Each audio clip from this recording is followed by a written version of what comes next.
Bagley. Here. Harding. Mr. President. Here. Please rise for the pledge and remarks by Councilman Rowe.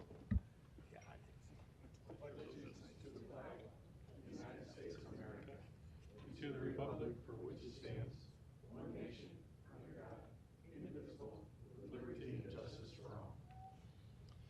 Thanks. You may have a seat.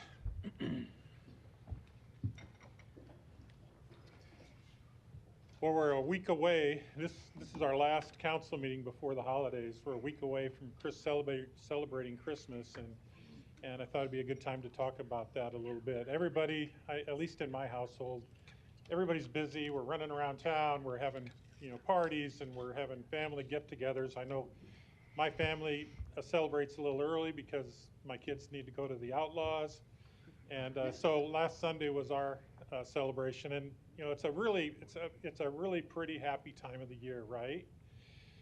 Well, for some people, that's not the case. There was a group a little over a year ago called Within Reach that did a deep dive on the state of our city. It's called the State of the City of Omaha. And they looked at a lot of different things, neighborhoods, health, education, a lot of different things. And one of the things that came up was that Omaha really is experiencing a mental health crisis. When I think about the numbers, when I see and read the numbers, we really are in a mental health crisis. Their report came out and said that at any given time of the month, at least once or twice a month, 77% of our people, our neighbors, are feeling extreme stress. 64% of the time, they're feeling anxiousness. They're feeling burned out. They're feeling depressed. Almost 50% of the time, they're feeling loneliness. And I think if you were to measure these things in the month of December, you'd probably find the numbers to be even greater yet. For a lot of people, they just can't get through the month of December quick enough.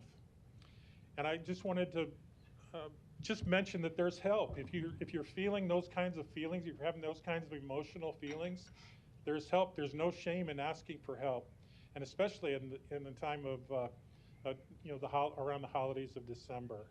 And so my prayer for all of us is that if you're experiencing the high of your life and things are going well, celebrate with gratitude.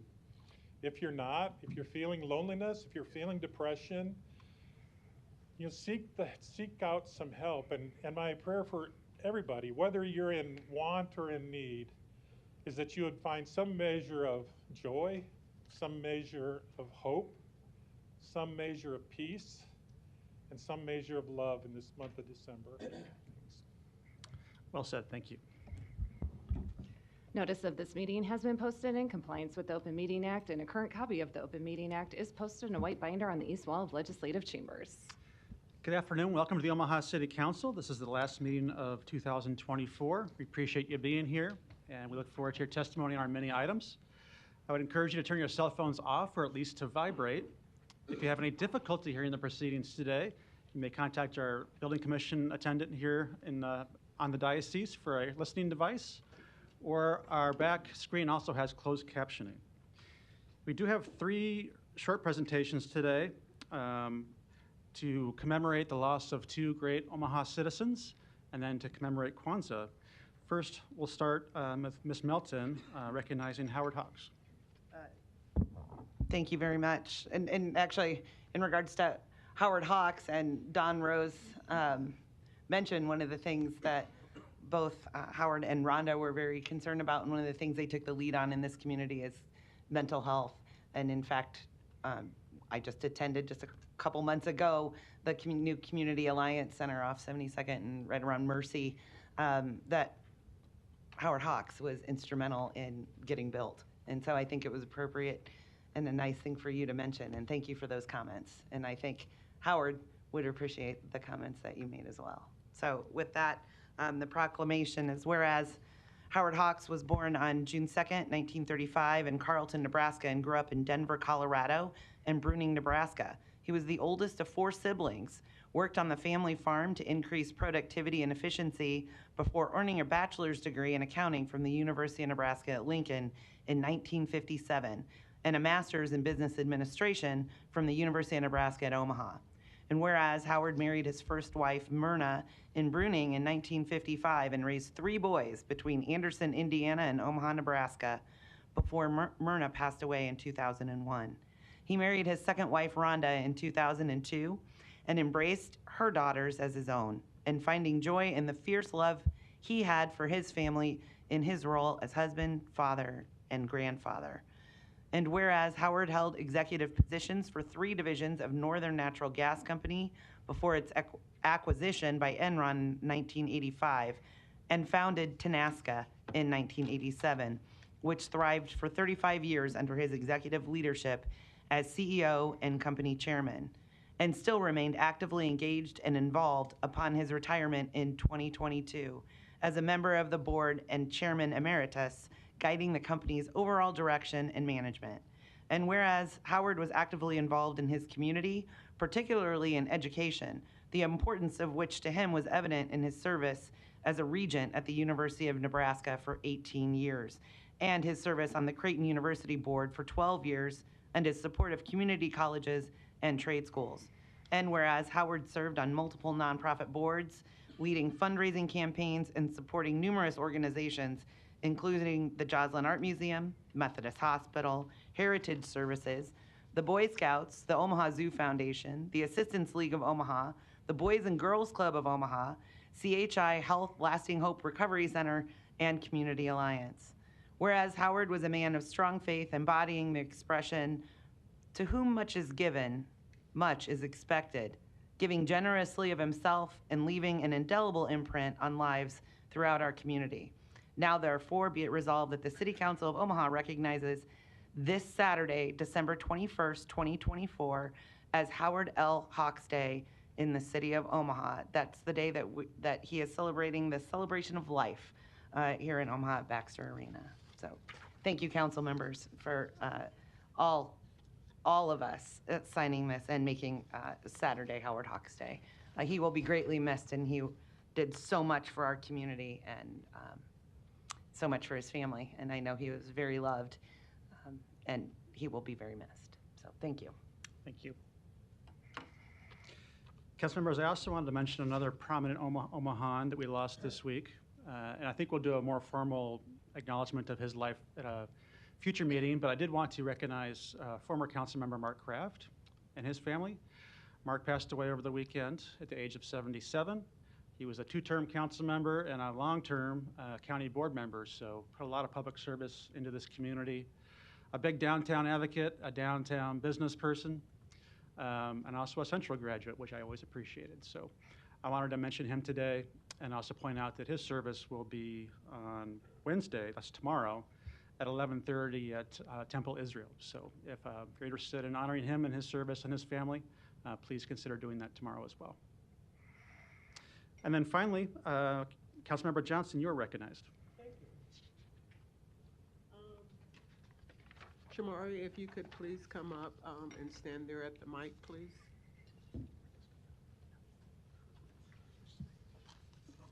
Thank you. Whereas Kwanzaa, meaning first fruits, is an annual celebration of Black culture in recognition of the African heritage and descendants of African diaspora, and whereas Kwanzaa, founded by Malana Karunga, was first celebrated in 1966 during the midst of turbulence and oppression of the Black community to promote unity and independence amongst the Black community.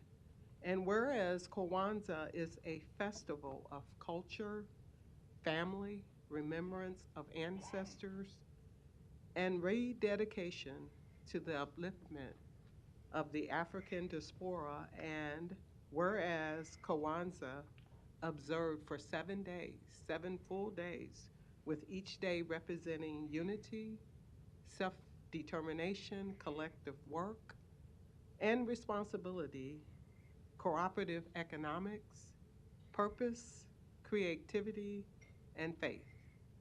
And whereas Ms. Bertha Calloway and several other community members ensured Kwanzaa was celebrated in Omaha for over half a century, and now therefore be it resolved that the City Council of Omaha proclaims Thursday, December the 26th, 2024 to January 1st, 2025 as Kwanzaa Week. It has been witnessed thereof with a set of hands and the cause and the official seal of Omaha to be affixed on this 17th day of December, December 2024. So at this time, I'm going to come up and issue this to you.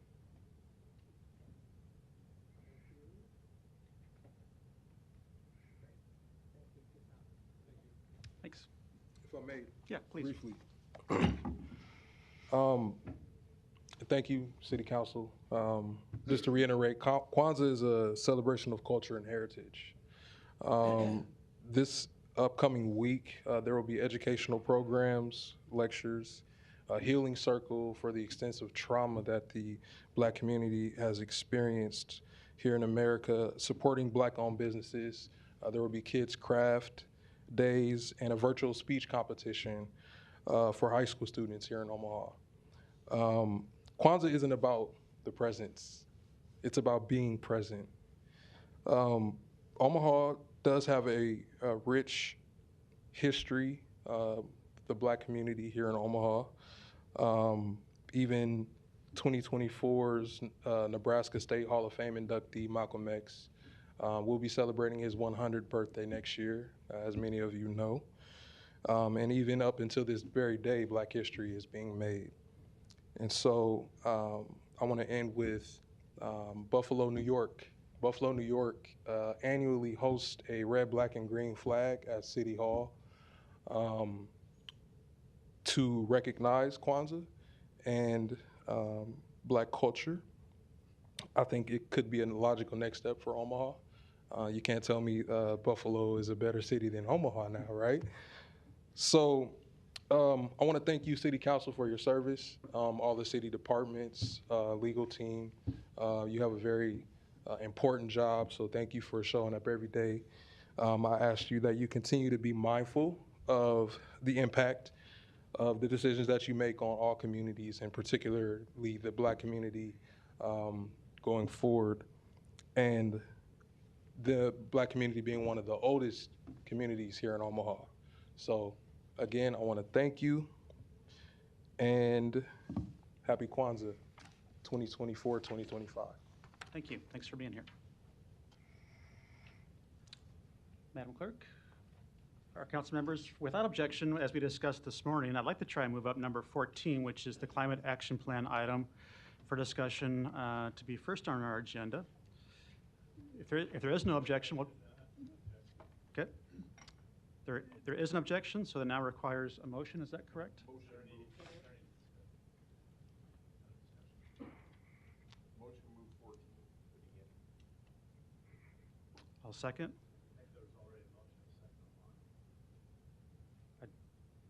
No, it just takes one person to object. Yep. For it to go. The objection then requires a motion to bring up, to be voted on, to pass or fail. And so there's been a motion. I'm not aware.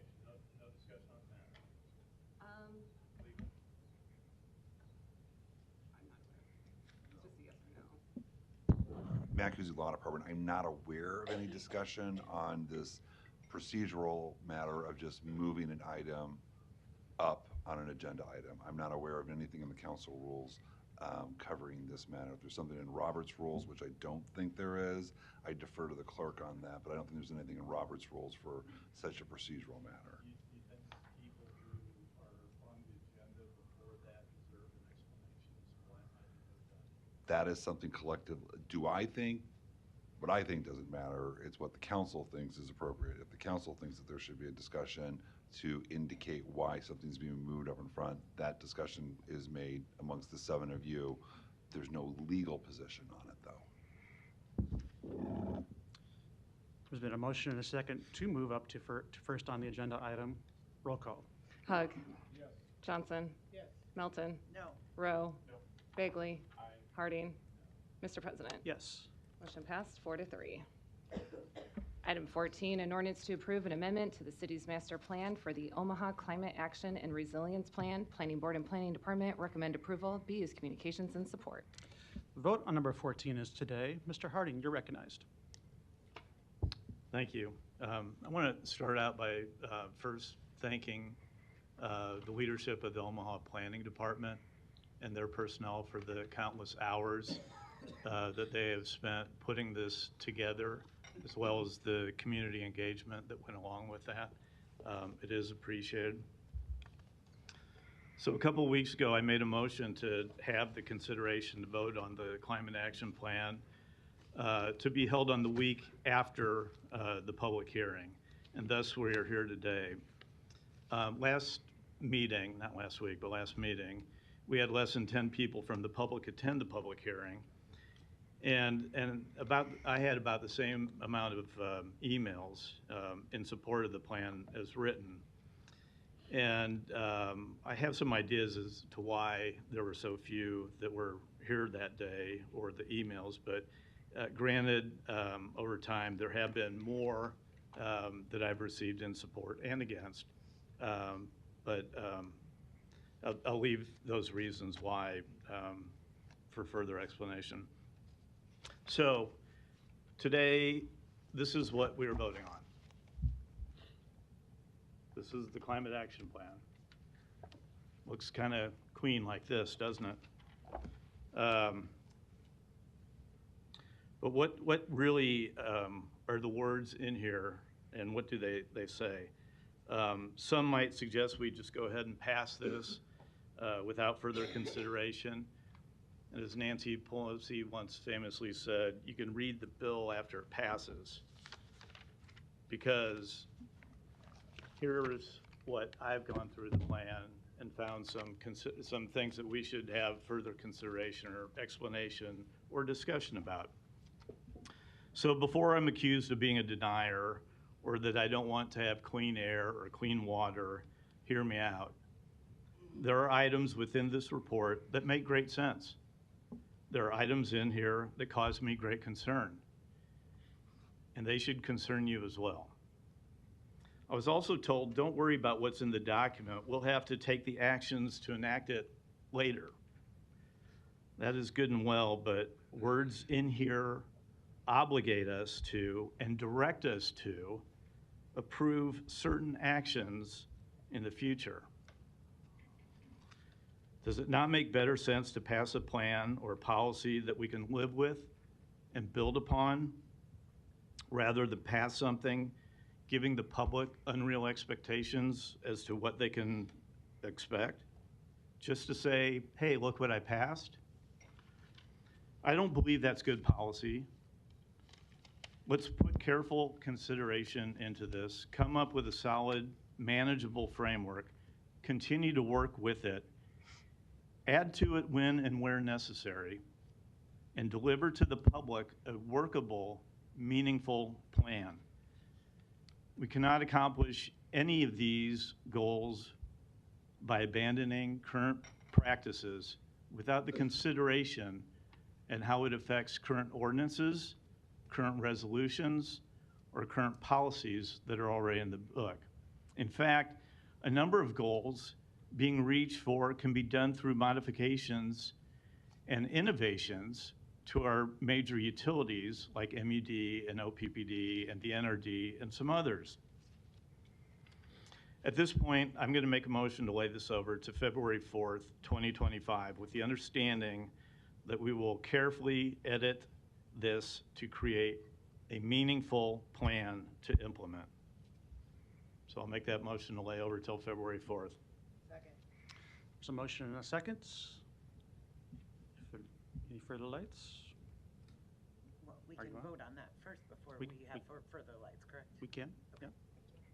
Okay, there's a motion and a second to lay over. Roll call. Hug. Johnson. No. Melton. Yes. Rowe. Bagley. Harding. Mr. President. No. Motion failed 3-4. I think I still have this You may. Okay, so let's look at some of the actions and implementations that are called for in this plan. So I'll start out by saying that greenhouse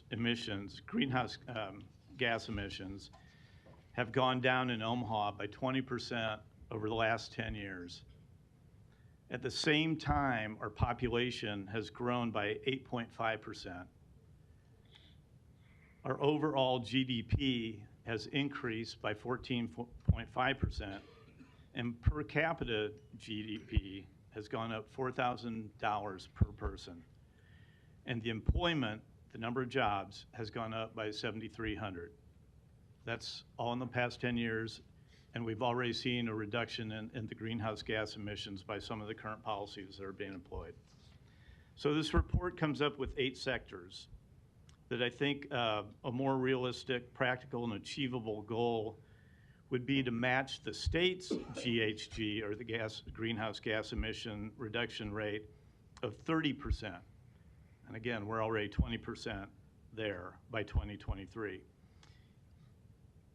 The goal is to increase in the first sector, the transportation and land use. The goal is to increase the number of EVs in Omaha from 1,263 vehicles to 51,800 vehicles. That's 5,000 additional EVs per year in Omaha. Just Omaha, that's not the metropolitan area. Besides the higher prices of acquisition for EVs, the price per unit, and the charging stations, there are other hidden costs associated with EVs. Like I said, the charging hookups for residential units, the cost to dispose of the batteries, the cost to replace the batteries, which can range anywhere from $5,000 to $20,000 per vehicle, depending on the vehicle.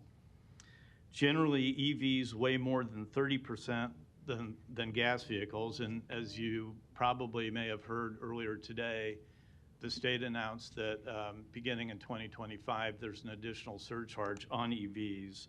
I believe it's from $75 to $150 per year.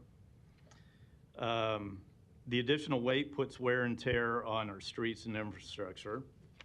The cost allocations from the gas tax and other revenue sources are not being taken into account in this analysis. As a matter of fact, I went with a conversation and seminar basically with Hawkins Construction just last week to discuss some of this issue about EVs and how they are not really paying their fair share, if you will, on the wear and tear of what they do on the roads.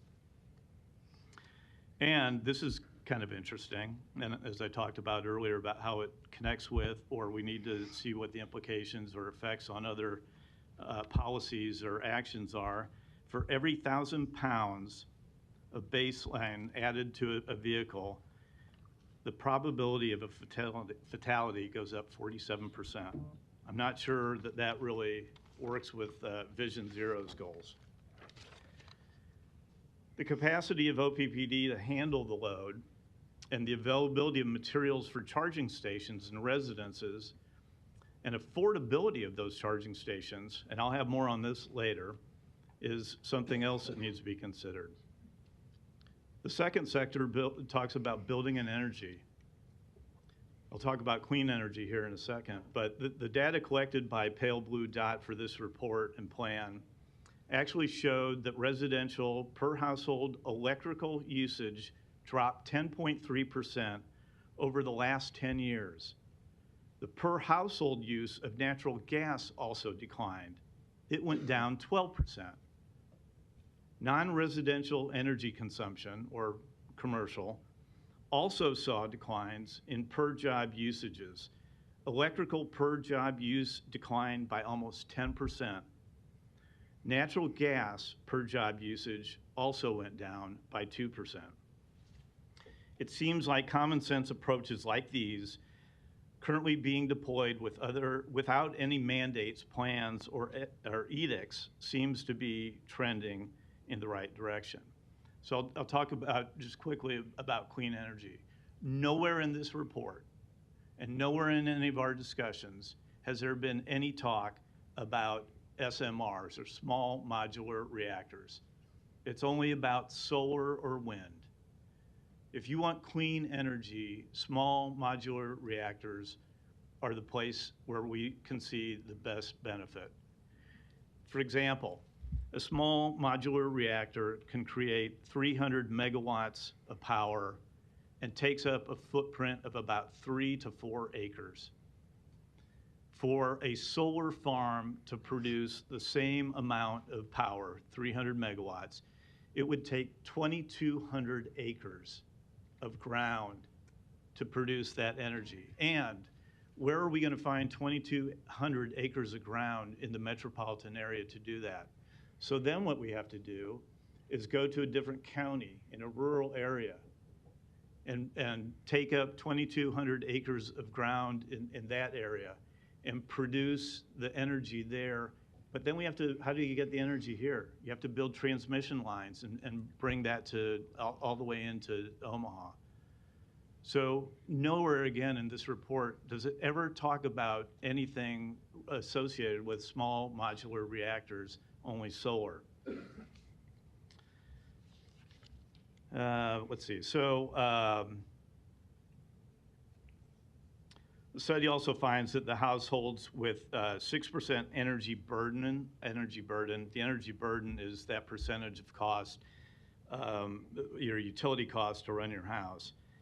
But for the capital costs associated with some of those measures like solar, to potentially reduce the ratio would far outweigh the benefit, especially in our older neighborhoods.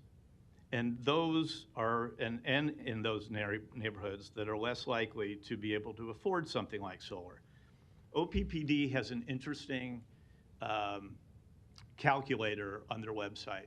You can go in to OPPD's website and plug in your address and plug in your average monthly electrical bill, and then you ask for what the calculation is as to how long it will take for that to pay off the capital expense for the solar power to be the solar panels to be put on your house. I challenge any of you to go do that. Not one person in this room would it be able to find that there is a positive payback over any period of time. As a matter of fact, when I put mine in, my payback is a negative 53 years. The next sector deals with waste management. And again, we find the baseline surveys that Omaha has made progress in waste management with common sense approaches. In the last 10 years, total waste handled, or those being solid waste as well as recyclables, increased by over 11%. However, on a per capita basis, that's actually 3% lower.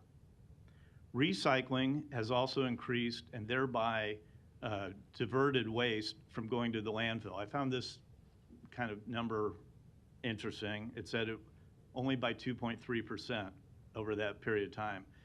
I was a bit surprised by that number, and I actually challenged maybe Pale Blue Dot to go back and look at this, because it seemed like when we made the switch to FCC and the recyclable carts, that we saw a great influx in the amount of being recycled or that which was diverted from the solid waste. Admittedly, organics diverted from the landfill decreased during this time by 7.5%. And that's likely a lot from the limited periods of yard waste collections that we've done in the last few years. The study generally calls for an updated assessment of what is actually going to the landfill, as I just touched on, and the result will be better data to devise a plan going forward. There may be a better understanding today about the makeup of residential waste, but non-residential is still unknown. The next sector dealt with wastewater and water. And during this 10-year study period, water consumption did increase by 15%. However, wastewater during that same period of time decreased by 9%. Again, I think I'm pointing out that by common sense approaches, we're moving in the right direction. On average, but not necessarily Omaha, Significant municipal water distribution is lost through leaks in water mains and water pipes on private property. And maybe here I might gain a few people of support on this next point, but buried in that is, and I meant the pun there about buried, in that is another argument for the streetcar. A number of those older pipes are being replaced in the streetcar area and will no doubt help reduce that lost water that I just discussed. The study also encourages, which I agree with, to plan, design infrastructure capacities for the anticipated increase in individual rain events and for the potentially longer periods between those rain events. As a matter of fact, we just got briefed this morning on a plan that Omaha is going to move forward with to, if it sounds kind of interesting, it is, because it's making our sewers smarter. It's technology that will help the Public Works Department with those rain events and with those drought events and how water in our sewer systems gets moved around. Planning codes can also help to address some of these issues, like improved rainwater collection systems, rain gardens, detention ponds, swales, and the like. The next sector was on local food and agriculture, and frankly, this sector was fairly brief and really did not have much in it other than to suggest regenerative farming practices, calling for the protection and preservation of agricultural land, both of which are not very applicable to Omaha since we don't have a lot of that and don't have control over much of that. I'm getting to the end of the sectors here, and I'll move into some of the actions, but green space and ecosystems, again, the systems goals, or sectors goals talked about more tree canopies, reducing grass lawns, telling you how many trees to put in your yard. There's also discussion about the need for biodiverse plantings or trees, pollinator gardens, and the like. And those are all very good goals to have. But however, the area of need are not suggested to be based on actual canopy percentages, but they're handicapped or indexed based on canopy equity. I want to talk about some of the particulars, and this is why I think we need to take some time to go through this with kind of a finer tooth comb and better understanding. There's, at the end of each sector, there is a page that summarizes what each one of these sectors' goals should be, and I wholly agree with all of those. I mean, they're very simple, as I said earlier, kind of common sense approaches. But this report goes a little too far in that sense, and I'll give you a couple of examples. I'm not going to go through every one. There are 171 of these. No, May not Larry. interrupt. Yeah. There are 171 of these. I'm not going to go through all 171 of them, but I do want to point out some that again, obligate us in the future to adopt these in some form. So I probably should have prioritized some of these. I did prioritize a couple of these. Implement an RV-ready building ordinance that requires new developments to have wiring capacity to charge electric vehicles and establish minimum parking requirements for exclusive EV use. A couple weeks ago, we had in front of us the electrical standards that we were set to adopt. And one of the things that it added, let's see, there were 5 amendments that would have added anywhere from $700 to $2,000 to the cost of a house, is what I think we all kind of finally agreed upon. And it was also said that for every $1,000 you increase the cost of a house, you take out 435 potential buyers. If we are requiring new housing developments, to have wiring capacity to charge electrical vehicles, what's that going to do to the cost of a house? Those stations cost about $3,000 to put in. How many people is that going to take out of the potential home ownership?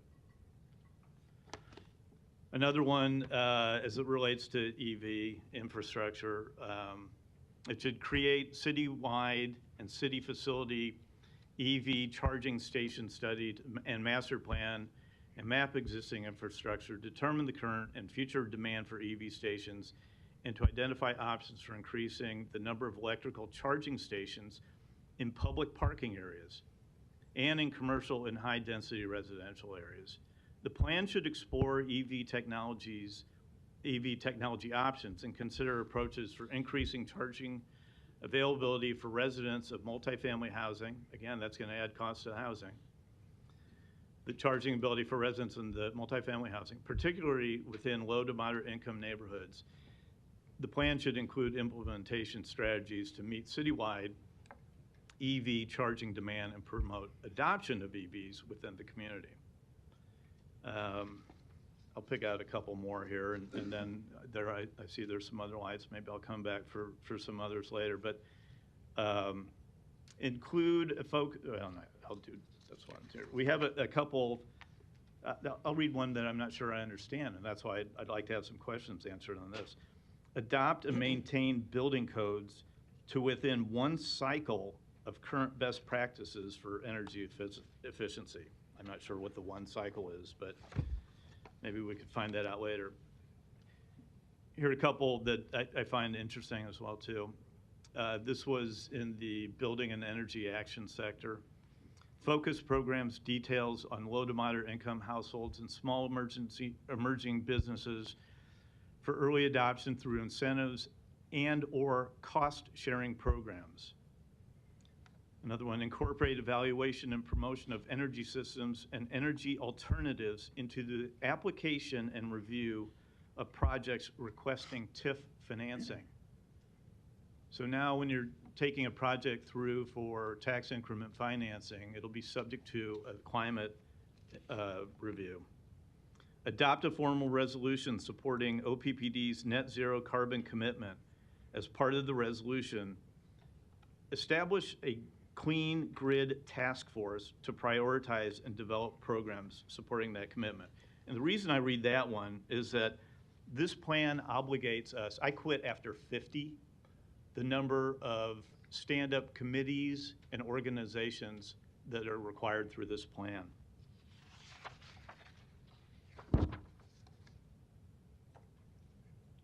Establish and promote participation in curbside community composting program. There's also another one in here, I don't have it marked right now, but where it contemplates having a compost pickup as your as part of your weekly service from garbage. So you would have your solid waste, your recyclables, and composting. I'd like to see the fiscal note on that one as well, too. I'm not against composting, and people can do it in their backyards today, but I think to have a separate pickup for composting, again, I'd like to see the fiscal note on that one. This one really got me. Partner with MUD to establish a conservation-oriented rate structure for water services.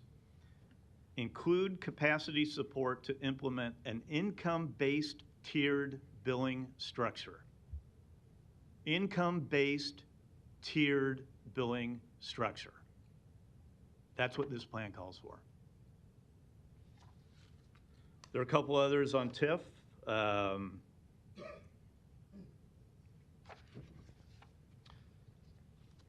do one more and then I'll turn it over. This one is on TIF. Utilize tax increment financing to incentivize mitigation and adaptation actions in line with goals of the Climate Action Plan. There are a lot of things like that in here, folks. Again, before you say I'm against clean water and clean air and I don't want to have a safe city and have these things, we need to be cognizant of what we're adopting. We did it with the Housing Action Plan. There were some things in there that I tried to get amended out that didn't get amended out we're seeing the effects of that today.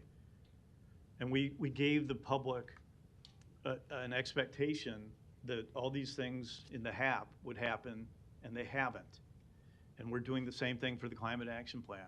What I'm suggesting is that we take a step back and start with a plan that we can build off of rather than adopt a plan and carve out of.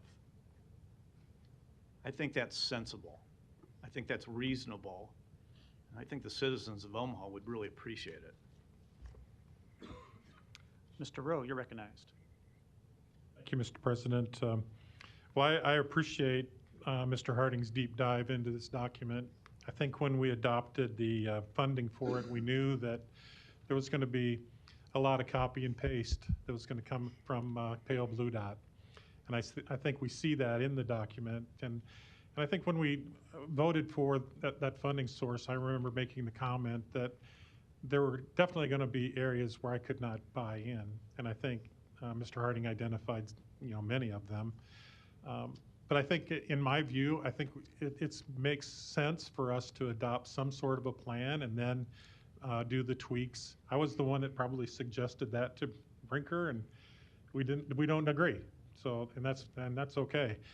But I think it's important to, when I heard the testimony last week or a couple weeks ago, whenever it was, that in the chamber and what all the organizations that came up and talked about the benefit of having a plan, and it's a plan. It's not that we are adopting or saying that we're going to do everything that's in the plan. In my mind, when those things do come, if they do come, I certainly will push back on putting a charging station in every brand new house, because it does affect the number of people that can afford to buy a house. And so things like that are going to be of concern to me, and I will definitely push back and vote against those. But I think when we talk about attracting new businesses, there are certain businesses that look to cities and they say, well, do you have a climate action plan? And if you don't check that box, you're disqualified. You're not going to even be considered. And I want to make sure that we're taking every opportunity that we can to grow our city. That's important to me. I want to see a good growth and positive growth. And as Mr. Harding said, we're all for clean air and clean water, and nobody's going to argue about that. But it's the details that are going to come before us that are going to be really tough to flesh out. And I think, to come back in 2 weeks or in 3 weeks and offer up amendments is probably, we're going to be the same place we are today. So I'm probably going to vote to adopt the plan with reservations, knowing, and I'm going to put it right on the record, that I am not in full agreement with everything in the plan. And I want just everybody to know that there's going to be a lot of pushback as we get into the real details of what Pale Blue Dot put together. We did spend $1 million for this plan, and there's certainly things in there that make sense, and I'm fine with and good with and appreciate. But there are certainly things that are, to me, way out there that I really don't want to spend. I don't want to adopt a plan or an item that's coming out of the plan that costs us $1 million to save $750,000. It just doesn't make economic sense, and it doesn't. I look at these things as economic, and if they if you can prove to me that it's going to make economic sense, that it's going to be efficient and well done, then I'll make my decision on that. But I will probably support adopting the plan if that's what we have to do today. I was in support of laying it over to give it a little bit more time to cook, but that doesn't happen. So just know that I will be pushing back as these come forward. And I think it was Mr. Harding that also talked about the housing affordability action plan. I know I've expressed frustration to the planning department about the lack of action that we've been able to get done on that. We've done a few things, but when we're 30,000 units short, I know this isn't probably germane to this topic, but when we're 30,000 housing units short or more, and we think we're going to move the dial by adding 5 or 6 ADU units in our community a year, that's just not going to get it done. It's a step in the right direction, but it's just not going to get it done. And I think there's going to be similar things in this plan as well. But there are things that will be good and wise and beneficial and we should do. But there's also going to be things in there that I think do not make sense and I will have a problem with. Thank you. Ms. Milton. Thank you very much. Councilman Harding, thank you for going through a lot of the details that are in here. I agree when I was reading it, and basically that we will not lay it over. We want to push this through, and really we didn't want people to see any of those little things that are in there. We just want to get it passed. And in fact, I heard earlier is Springer Harding making amendments? We don't want any amendments. We're not even going to consider an amendment. And I think that's somewhat concerning to me, because there's 157 pages, I think is what I printed out. I tried to save a little money by doing it in black and white. But when I go through this, there's a lot of things that are really good in here. Everybody wants to reduce emissions, and what I love is that our city has been doing these things without being mandated to do it. Because I think just Nebraskans in general, number one, farmers are probably the best conservationists that you'll ever meet. The land is their life. They are the biggest protectors of the environment. And so I think all we have to do is look to some of our local farmers in this state for guidance. But when I look in this plan, there's just so many things that I have an issue with because they're counterproductive to our other goals. When one of our biggest goals is affordable housing and public safety, two of my biggest goals. And in here, I see recommendations that, by the way, if you pass it, and I have heard from other council members, we don't want to pass this. We also want to implement this plan and everything in it as quickly as possible.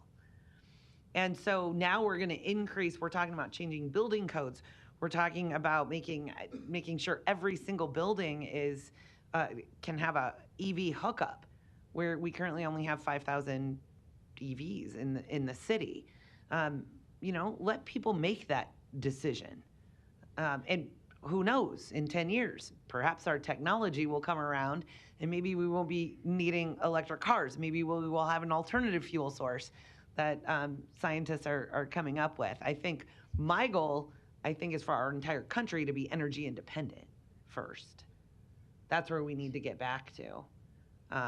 That'll help increase our economy, and we also need to look at other alternative energy sources that aren't just solar and wind, because I think you look at Texas and that proves that you can't just rely on solar and wind for your alternative energy.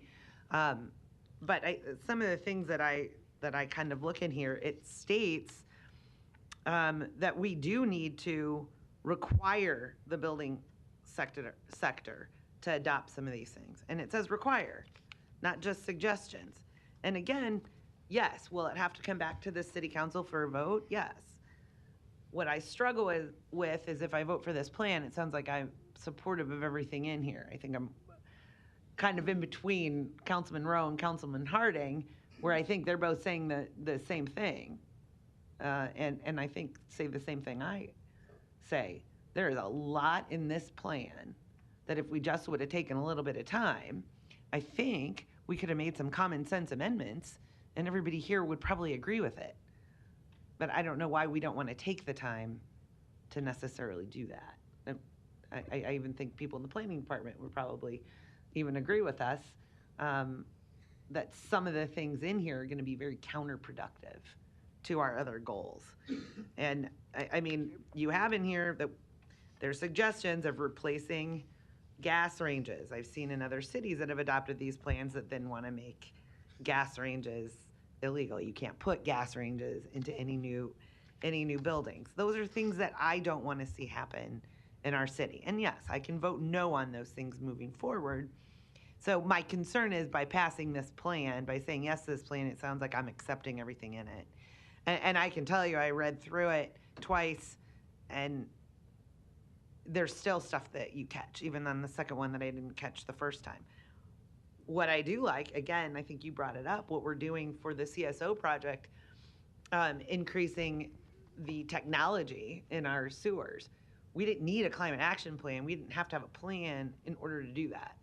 Our public works department and our planning department, I give them credit for always looking for ways to make our water cleaner, to make our water better, to make our sewers run better. And now to implement some of these technologies that will also help not just in moving our water and helping with any potential flooding, but also I think protect us from any kind of cybersecurity type threats or any threats that we would have to our water source. And those are the things that I really appreciate the city doing. They didn't need to be mandated to do it because they're good people and they're doing it on their own. But what I do worry about is the cost and the fiscal note that Mr. Harding was talking about. There is virtually no mention to what it costs in here to do these things. There is some mention about cost savings, but it's very selective.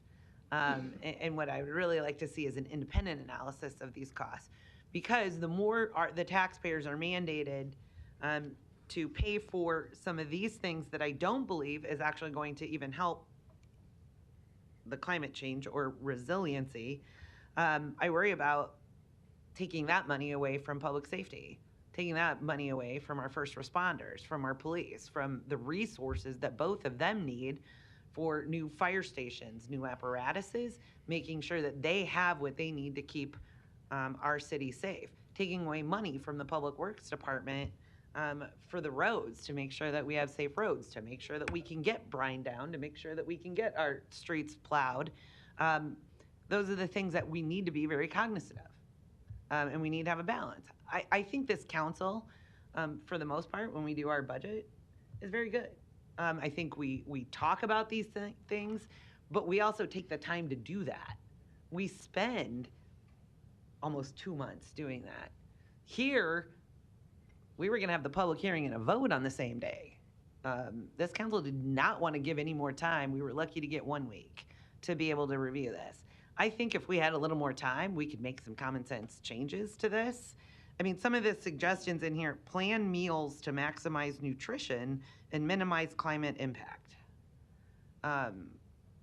Eat a plant-rich diet. Give up meat on Mondays. I mean, that's fine. There's some suggestions. I don't know that this is what the city of Omaha should be doing. Telling people apparently what I eat for dinner is going to affect the climate, because some of these things to me just don't really make any sense. And then when you do that, I think it minimizes the good things that are actually in this plan. Tree canopies, eliminating parking lots. Those are all great things. Clean water, clean air, reducing our emissions. Just in our landfill alone, capturing that methane and using it to power the homes, which is a great thing that we're doing. We still have to take things to the landfill, but reducing the amount of things that we take to the landfill is also another good thing. So again, in this plan, there's a lot of good, there's a lot of bad, and there's a lot of just stupid that makes no sense. So I believe that if we took a little more time, we could make some common sense amendments, and we could all get to the same end goal of making sure that we are respecting our environment. We're doing our part here in the city of Omaha to help the state. State already has a climate action plan that we should be following. They already took the time and adopted it. I don't know why every city in the state needs to then pay $1 million to do their own when we all could just follow the state's plan. Again, that would be more fiscally responsible, but sometimes I find that when it comes to certain issues, people don't care what it costs. You do have to have a balance. We have to be fiscally responsible with our taxpayer dollars. We have to make sure that our property taxes are affordable for the people in this city. We have to make sure that they can afford to actually buy a house or live in the house they have when they retire. Those are all things that we have. Again, it's called balance. It's just called balance. So I'm just surprised that the council wouldn't want to take some time to just have some common sense discussions on some of the things that are in here so that we could pass a plan that we could present to the citizens of Omaha and say, we do want to move forward and vote on these things. But passing a plan and saying, okay, we'll move forward on this, but I don't like a lot of it, I struggle with that. So I'm with Councilman Rowe.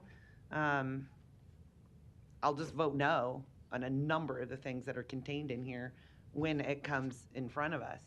And if I vote yes on this plan, doesn't mean that I support, I don't know, out of those 71, I would say probably about a third of it.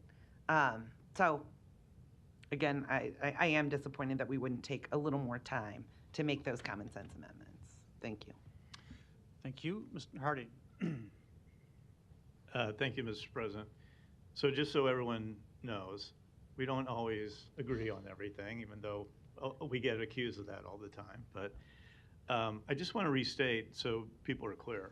I said from the outset that I'm in favor of having a plan in place. But I want to have a plan in place that makes sense and is a framework for us to strategically add to it.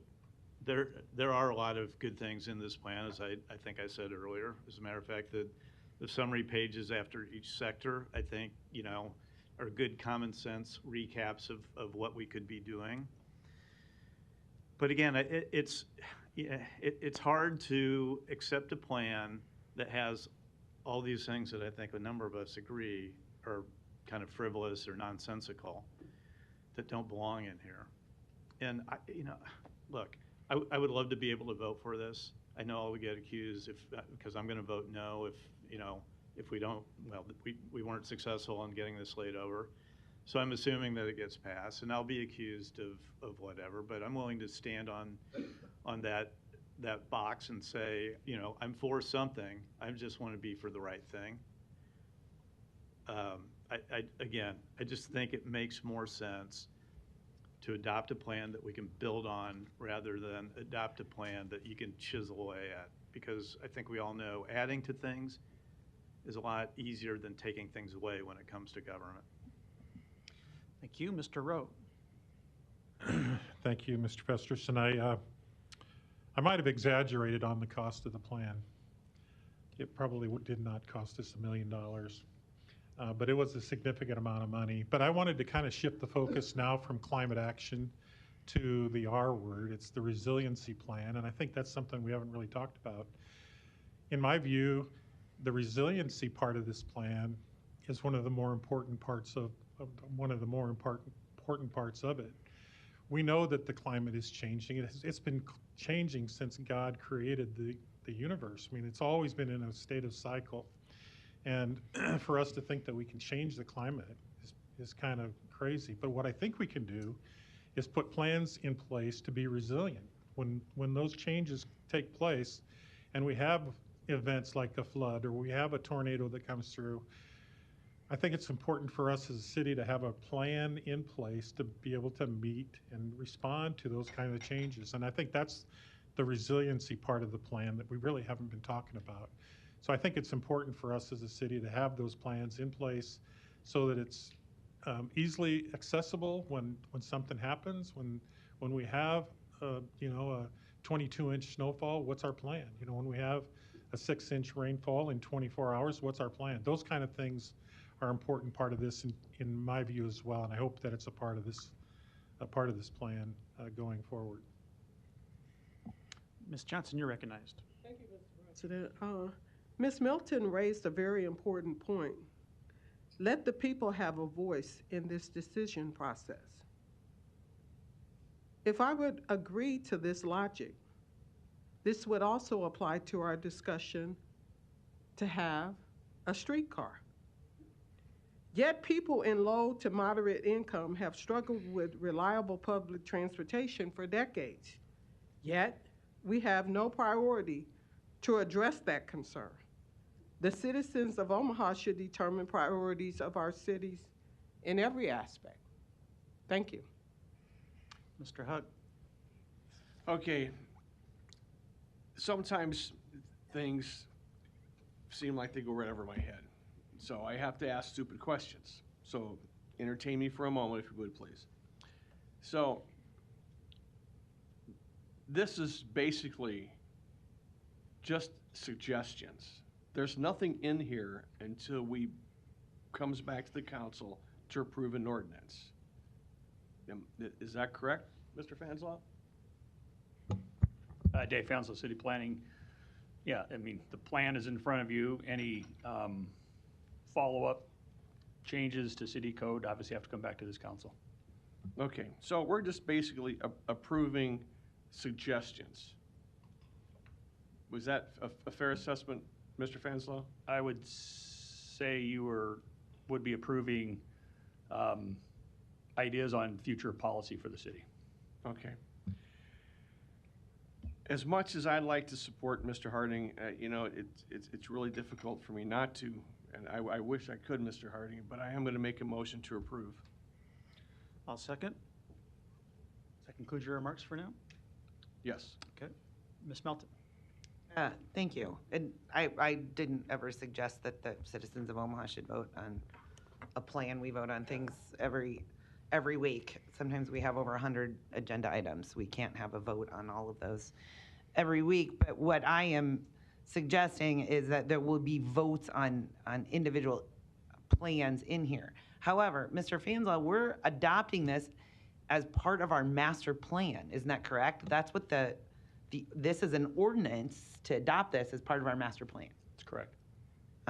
So this isn't just a plan of suggestions that we're just placing on file. This is actually an ordinance. This is going into our city code as part of our master plan. And when it's in the master plan, and I'm sure anybody that's trying to do development in our city knows you got to follow the master plan. I think I'm looking at some people back there, because if it's in the master plan, you can't violate the master plan. You have to follow it. It's part of our city code. It's part of our city ordinance. And so I think this is a little more than just some suggestions. What we're doing by voting for this is committing that this plan is part of our master plan and our city code, and we are committing this council to following it, even if we don't like certain things in it. That's the concern that I have, is that's what we're committing this council and even future councils to do, because we're going to say it's in our code. It was an ordinance that we're adopting this plan. Again, that's why I said more than happy to vote for this if we just had some common sense amendments. I don't know why we can't have common sense in government when I think all of us want the same things. Sometimes you got to meet in the middle a little bit and get rid of some of the junk so that we can concentrate on the real improvements that we need to make and that are actually in this plan. Because bring a number of these things in front of us and I'll vote yes. So I guess I could look at it the opposite way. Instead of I will vote no on the things I don't like, I will vote yes on the things that I do like. But I do have serious concerns voting for this plan with the number of items that it states in here will be required. They're not just suggestions. They state that they will be required. So that's the issue that I have with this. Thank you. Thank you. Mr. Harding? Yes. Actually, I was going to say kind of some of the same things. Yes, it's suggested in parts, but it's also the words required are used in parts as well too. So it does obligate. So when that comes back and someone says this is part of the master plan, as has been pointed out, that is an important point. And it says it's you pass this and it's a requirement of. I mean, how it puts you kind of in a box on whether or not you approve it. Again, there are some really good things in here, and I again commend the planning department and all those the committees and the worker groups and who had input in this. But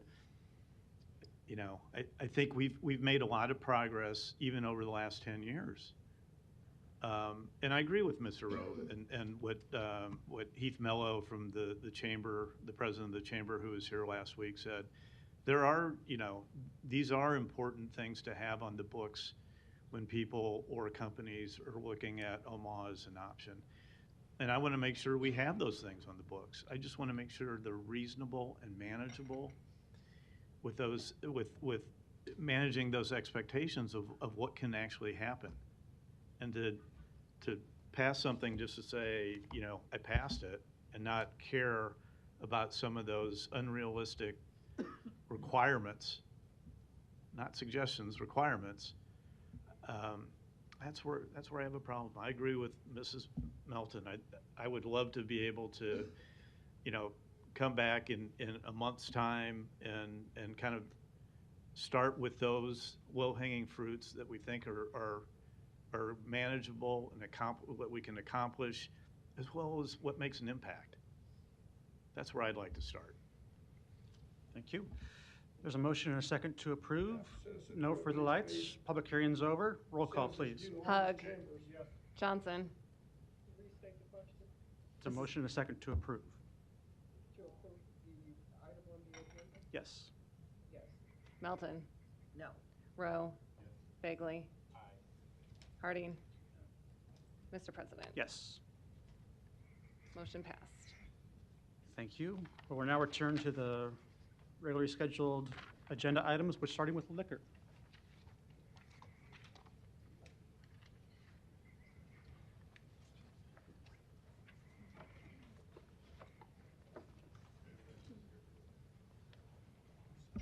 Item 6, to consider a Class C liquor license for Charred Burger and Bar located at 18101 Chicago Street, Suite 101.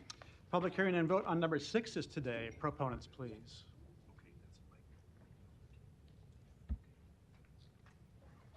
Good afternoon, I'm Jason Coor, 2132 South 181st Circle, and I'm just here representing Charred Chicago 181 LLC if the council has any questions. Great, thank you. Any other proponents that want to speak today? Seeing none, any opponents? Public hearing is closed. Mr. Harding. The second location in Omaha, correct? Second in Omaha, third in the metro. Yeah, okay, thank you. Again, I apologize you had to stick around since we rearranged the agenda, and apparently for no reason as well, too, but I'll make a motion to approve. Thank you. Motion and a second to approve. Roll call. Hug. Johnson. Melton. Yes. Rowe. Bagley. Harding. Mr. President. Yes. Motion passed 7-0. All right, thank you. Item 7, to consider a Class C liquor license for MLB LLC located at 8505 Frederick Street. A's communication from the Planning Department regarding a permit for the outdoor area. Public hearing and vote on number 7 is today. Proponents, please. Andrew Collins, Erickson Cedarstrom Law Firm, 10330 Regency Parkway Drive, here with the principal of the applicant, Mr. Melvin Bull. 2 points I'll touch on, and then just take any questions you have. I'll touch on them as quickly as I can. First is the trade name. There's a note in there from the state office that says the trade name is going to change. MLB LLC is the formal business name. The premises will do business as VIP Lounge. Mr. Bull has run the VIP Lounge on 90th and Arbor since 2005, and the location's going to move. So that's a point of clarification on the trade name. Second point that I'll raise is the outdoor patio area. I understand there was some question about permitting, and Mr. Bull is fully aware that he'll have to acquire the appropriate permits in order to have that outdoor seating area, intends to do so. Planned opening is May 1st, 2025, so there should be plenty of runway to get that and any other items addressed. That's all I have. We're here to answer any questions. Great, thank you. Any other proponents that want to speak today? Seeing none, any opponents?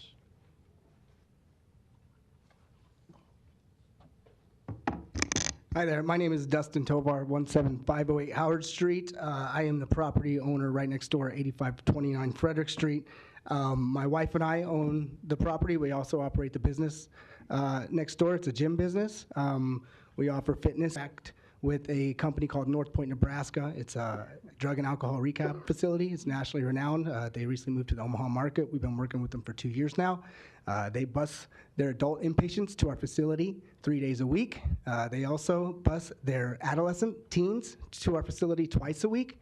Their Imagine location, their teen adolescent location is actually within 800 meters of our facility right up the street at 8517 Frederick. 8710 Frederick.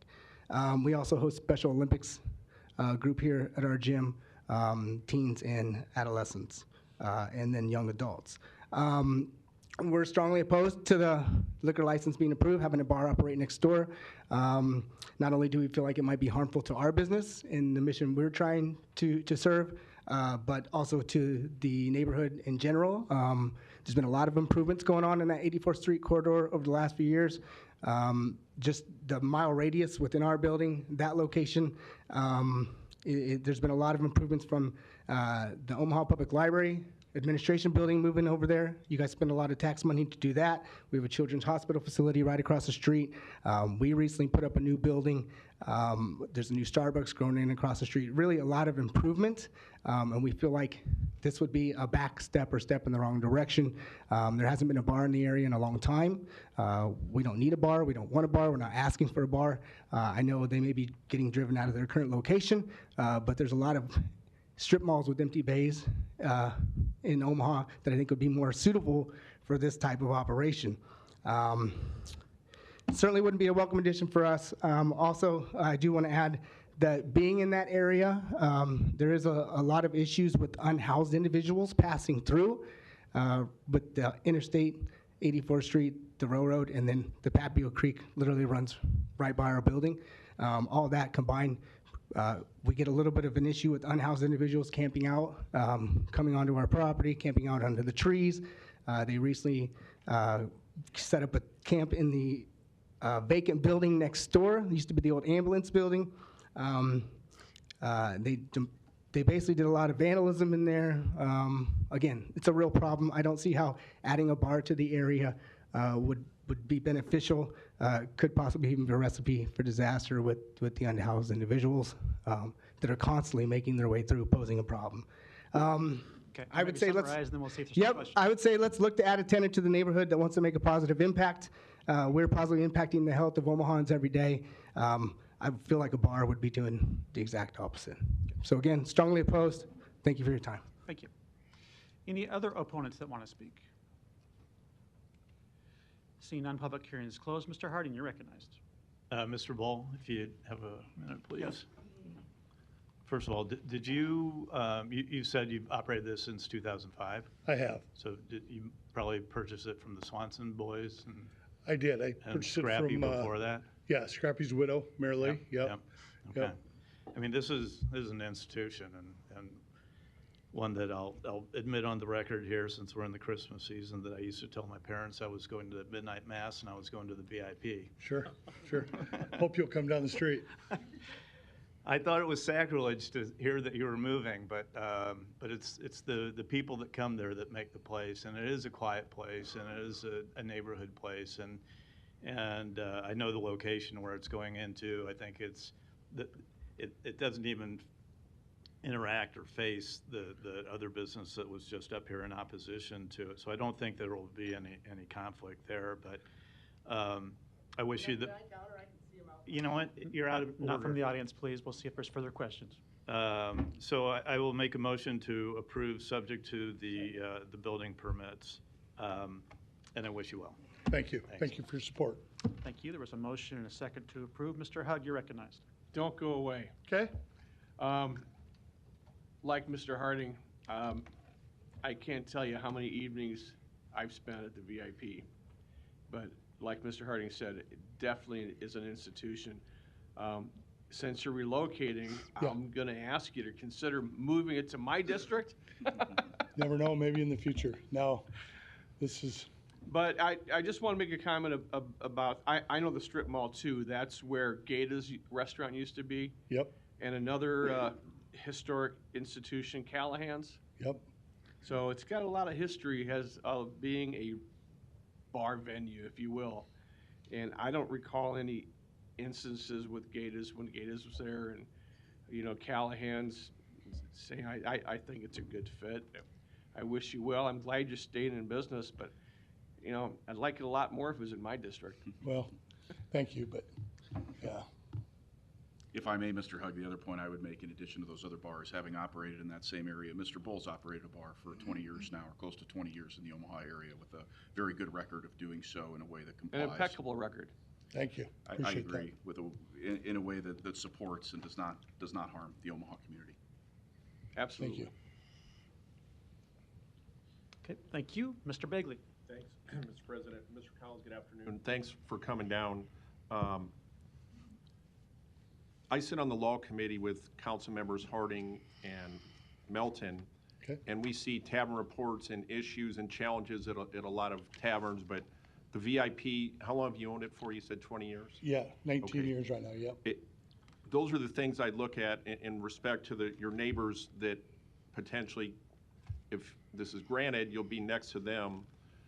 I have found you and know that with no tavern reports and issues, that's a big thing for me. And I am respectful of neighbors and other businesses, but what I also look at is the history. As a longtime business owner, bar owner, that you're moving, I think that's in Councilmember Harding's district, it's actually moving into mine. Right. So those are the things, I don't care where in the city you move to, but those are the things that are important to me, really understanding the law committee and things that bad operators have. You don't have those, you have a very good record, and that's why I would encourage you to reach out to your neighbors and make yourself available to them. And if there's issues, that you work with them so it never gets to us on the law committee. I know you understand that, so those are the things I look at, and that's why I'm supporting this today, and I'm confident that you're going to run a good business, and I know exactly where it's at there, that it's going to be a good spot. And again, work with your neighbors and make them feel comfortable with you going in there and welcoming. So that's why I'll support you today. Will do. Thanks, Mr. Thank you. President. Thank you. There's no further lights. There was a motion and a second to approve subject to permits. Roll call. Hug. Yes. Melton. Yes. Rowe. Yes. Bagley. Harding. Mr. President. Yes. Motion passed 6-0. Thank you. Thanks. Appreciate it. Happy holidays. Item 8, to consider a Class C liquor license for Miranda's located at 11036 Elm Street. Public hearing and vote on number 8 is today. Proponents, please. Good afternoon. My name is Eric Barrero Miranda, and I'm here representing Miranda's LLC, located at 11036 Elm Street in Rockbrook Village. Thank you. Any other proponents today? Seeing none, any opponents? Public hearing is closed. There's a motion and a second to approve. Roll call. Hug. Yes. Melton. Yes. Rowe. Yes. Bagley. Harding. Mr. President. Yes. Motion passed 6-0. Thank you. Thanks. Thank you Good for your luck. time. Item 9, to consider a Class C liquor license for Level Event Center located at 5421 North 103rd Street, Suite 100. Public hearing and vote on number 9 is today. Proponents, please. Good afternoon. My name is Jermaine Ballard. I am the owner of Professional Relaxation Group, 3526 North 124th Ave, Omaha, Nebraska, 68164, and I'm here to answer any questions. Thank you. Any other proponents? Seeing none, any opponents? Public hearing is closed. There's a motion to approve in a second. Roll call. Hug. Yes. Melton. Yes. Rowe. Yes. Bagley. Harding. Mr. President. Yes. Motion passed 6-0. All right, thank you. Good luck. Item 10, to consider a Class C liquor license for Johnny's Casino located at 2502 Leavenworth Street. A's Communication in opposition. Public hearing and vote on number 10 is today. Proponents, please. Good afternoon, council members. My name is John Watson, 1624 South 32nd Ave, here on behalf of 2502 Leavenworth LLC. Happy to answer any questions. Thank you. Any other proponents that want to speak? Seeing none, any opponents? Public hearing is closed. Mr. Bagley, you're recognized. Thanks, Mr. President, Mr. Watson. Good afternoon. I'll go back to November 22nd. I took a nice tour of Completely Kids, which several of us have been to, at 2451 St. Mary's. Beautiful new building. It's to help kids in our community. A great mission there. So that's when I talked to Miss Ann Lawless, who was also on the Quarters Neighborhood Association, about her concerns with 2451 Leavenworth, and then they're right, or St. Mary's, and they're right across the street. They got a building in the old Park Ave Medical Building. It's a great building. I encourage you to tour that as well. So she sent in a letter of opposition to this liquor license. So I reached out to you last Thursday, and we had a nice conversation. And I encourage you of the, number one, I share the concerns with that immediate area. I'd like to give this to the clerk for the record. It's some of the police calls in the last 3 years. So in the discussion I had with you, I mentioned that to you, and I asked you about outreach, and you were very candid. You said those are things you didn't know. So in my encouragement, you did reach out to Ms. Lawless and Mr. Olferts at the Quarters Neighborhood Association, and you had conversations on what your business was. So the first thing that I would like to ask you is, the name Johnny's Casino, I think that kind of got our antennas up, like, what is this Johnny's Casino on 2502 Leavenworth? So tell me how you arrived at that name. Yes, sir. So it's actually, I think there's a maybe a typo on the agenda. So it's Johnny Casinos, like a proper name, possessive on the casinos. But it's a music, or excuse me, a movie reference. So yeah, it's a Johnny Casino is in the name. And just always thought it was kind of a catchy name. Obviously, it has people wondering what it is. So from that standpoint, I think maybe it has, served its purpose. But yeah, so it's just it's the actual proper noun, possessive form. Okay. Yeah. So not running a casino, I guess. Yeah. Okay. So, And that's what tell me what your business is. What does it look like? What is it? So the complete form of it, eventually the vision will be that it will be like a true bodega style retail front. We have hygiene products, household goods, like those type of products. We have the skill games that you see at like gas stations and grocery stores and stuff like that.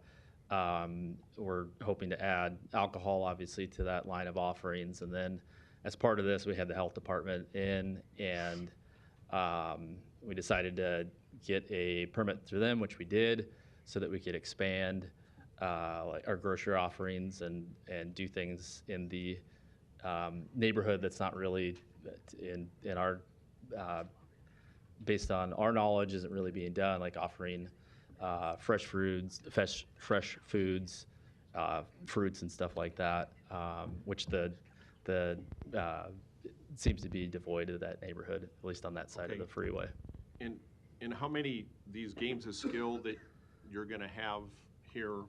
How many do you have right now? So I think we're targeting just staying at 7 is what we're going to do on it, and then I think when I shared with you, I'm not sure if that'll be profitable or not, and some of that'll be driven by the company that owns those. So we don't really have control if that comes down. Yeah. The conversation we had last, I think I talked to you on Thursday, and then we exchanged a few emails. And one of the things you did at my request is you did have those meetings, and the letter of opposition from Ann Lawless of the Quarters Neighborhood Association, I did confirm with her, so she opposed it. After your conversations, which again I appreciate, she agreed that she would hold her opposition because of the commitments you've made. And I got to tell you, that area is always a concern to me with what I gave the clerk on the police calls of all the different crimes that the Omaha Police has tracked the last 3 years. In our conversation, you said that you would agree to move your license from the current on the agenda of a C, that you agreed to move it to a D. Are you in agreement on that on the record? Yes, sir. Okay. Yes, sir. Madam Clerk, can you please confirm for me what Mr. Watson's license is a D, what that means? Just spell that in layman's terms for all of us. Sure, so that's off sale of beer and liquor, so no on-site consumption. So if I want to go into Johnny's Casino under a Johnny, all right, 2502 Leavenworth. If I want to go in with a D, that means I can go get a 6-pack of beer to go. I hope you do. Yeah. That would be correct, yes. With a D, I cannot go in there, grab a 6-pack, crack one open, drink it, and play a game of skill, correct? Correct. That would be under a C. Correct. Okay. Does that make sense to you, Mr. Watson? Yes, sir. I wanted to make sure that you didn't walk out here, because it's confusing to me and all of us, I think, when we have these. Even Ms. Melton, who's a lawyer, she's got to check on these sometimes. I'm not outing her, but I'm not a lawyer, but those are the things I got to verify. So I just wanted to make sure it's not clear as mud to you that you do understand that. No, I appreciate that. Yes, clear. Okay. And what are your hours of operation going to be? So right now, we're looking at like 8 to 8, Monday through Friday. We've only been open one weekend so far, 12 to 6. We're working through staffing still. We've hired 2 people, hopefully looking to hire 1 or 2 more as we kind of finish the project of getting up and running. So yeah, I mean, we don't have an interest in being open bar hours and stuff like that. So Monday through Friday, you're on the record that you want to be 8 a.m. to 8 p.m.? Yes, sir. Yep. And how about Saturday and Sunday? So we did 12 to 6. I would, just for transparency, I would guess that we'll probably move that slightly, but it probably would not be outside of whatever we're operating Monday through Friday. So the latest you would say you would want to be open on the weekends would be 10 a.m. to 8 p.m.? Because you said Monday through Friday, you're 8 to 8. 8 to 8, yeah. So I would say it'd probably be generally there. Yes. Okay, 8 Yeah. p.m. on Saturday and Sunday. Probably. Probably. Well, I would say Sunday's maybe earlier. Okay, Yeah. so 8 at the I'm sorry, 8 at the Yeah. latest. I'm not trying to play games with you. Oh tonight. no, yeah. I just 8 want, at the latest. Yeah. Yep. Okay, that makes it easier. I sometimes Yeah. do a poor job of asking. So, Ms. Clerk, Madam Clerk, in a license D, are you allowed to sell shooters? Yes. Okay.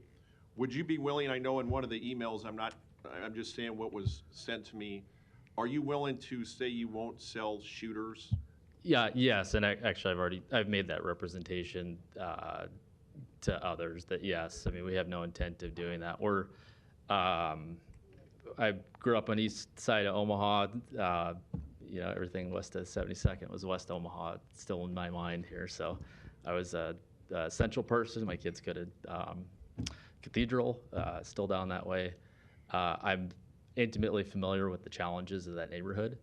And our goal is not to just be another convenience store where people can get shooters or cheap liquor and contribute to some of the negative things that are going on in that neighborhood. We really want to try to curate something that is making people want to stop at 25th and Leavenworth rather than just drive by, which I think most of that traffic, there's a lot of car traffic. I mean, we have a really high traffic out there. And all those people, I shouldn't say all, I shouldn't speak in absolutes, but a lot of them are just heading straight to downtown, and they're not stopping at 25th and Leavenworth. So we're hoping to curate a space that is giving them a reason to stop and want to stop. Okay. And yes, on the record, we won't sell shooters. Okay, and is that, Madam Clerk, I'm sorry, I've never bugged you much. I don't know how that works with the liquor law. But the shooters, the 2 ounce or less, is that, what milliliter amount is that? Is it 200 milliliters? That's what I'm just trying to look up right now. Or is it 375? It's 50. It's 50? Is that 1 ounce?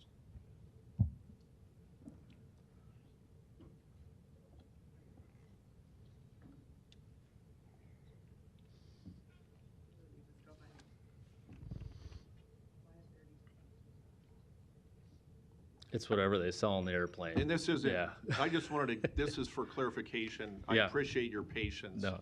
I just wanted to make sure we were on the same page on this, so, because I've been burned on that a few times, not by you, but when I don't get this on the record, so.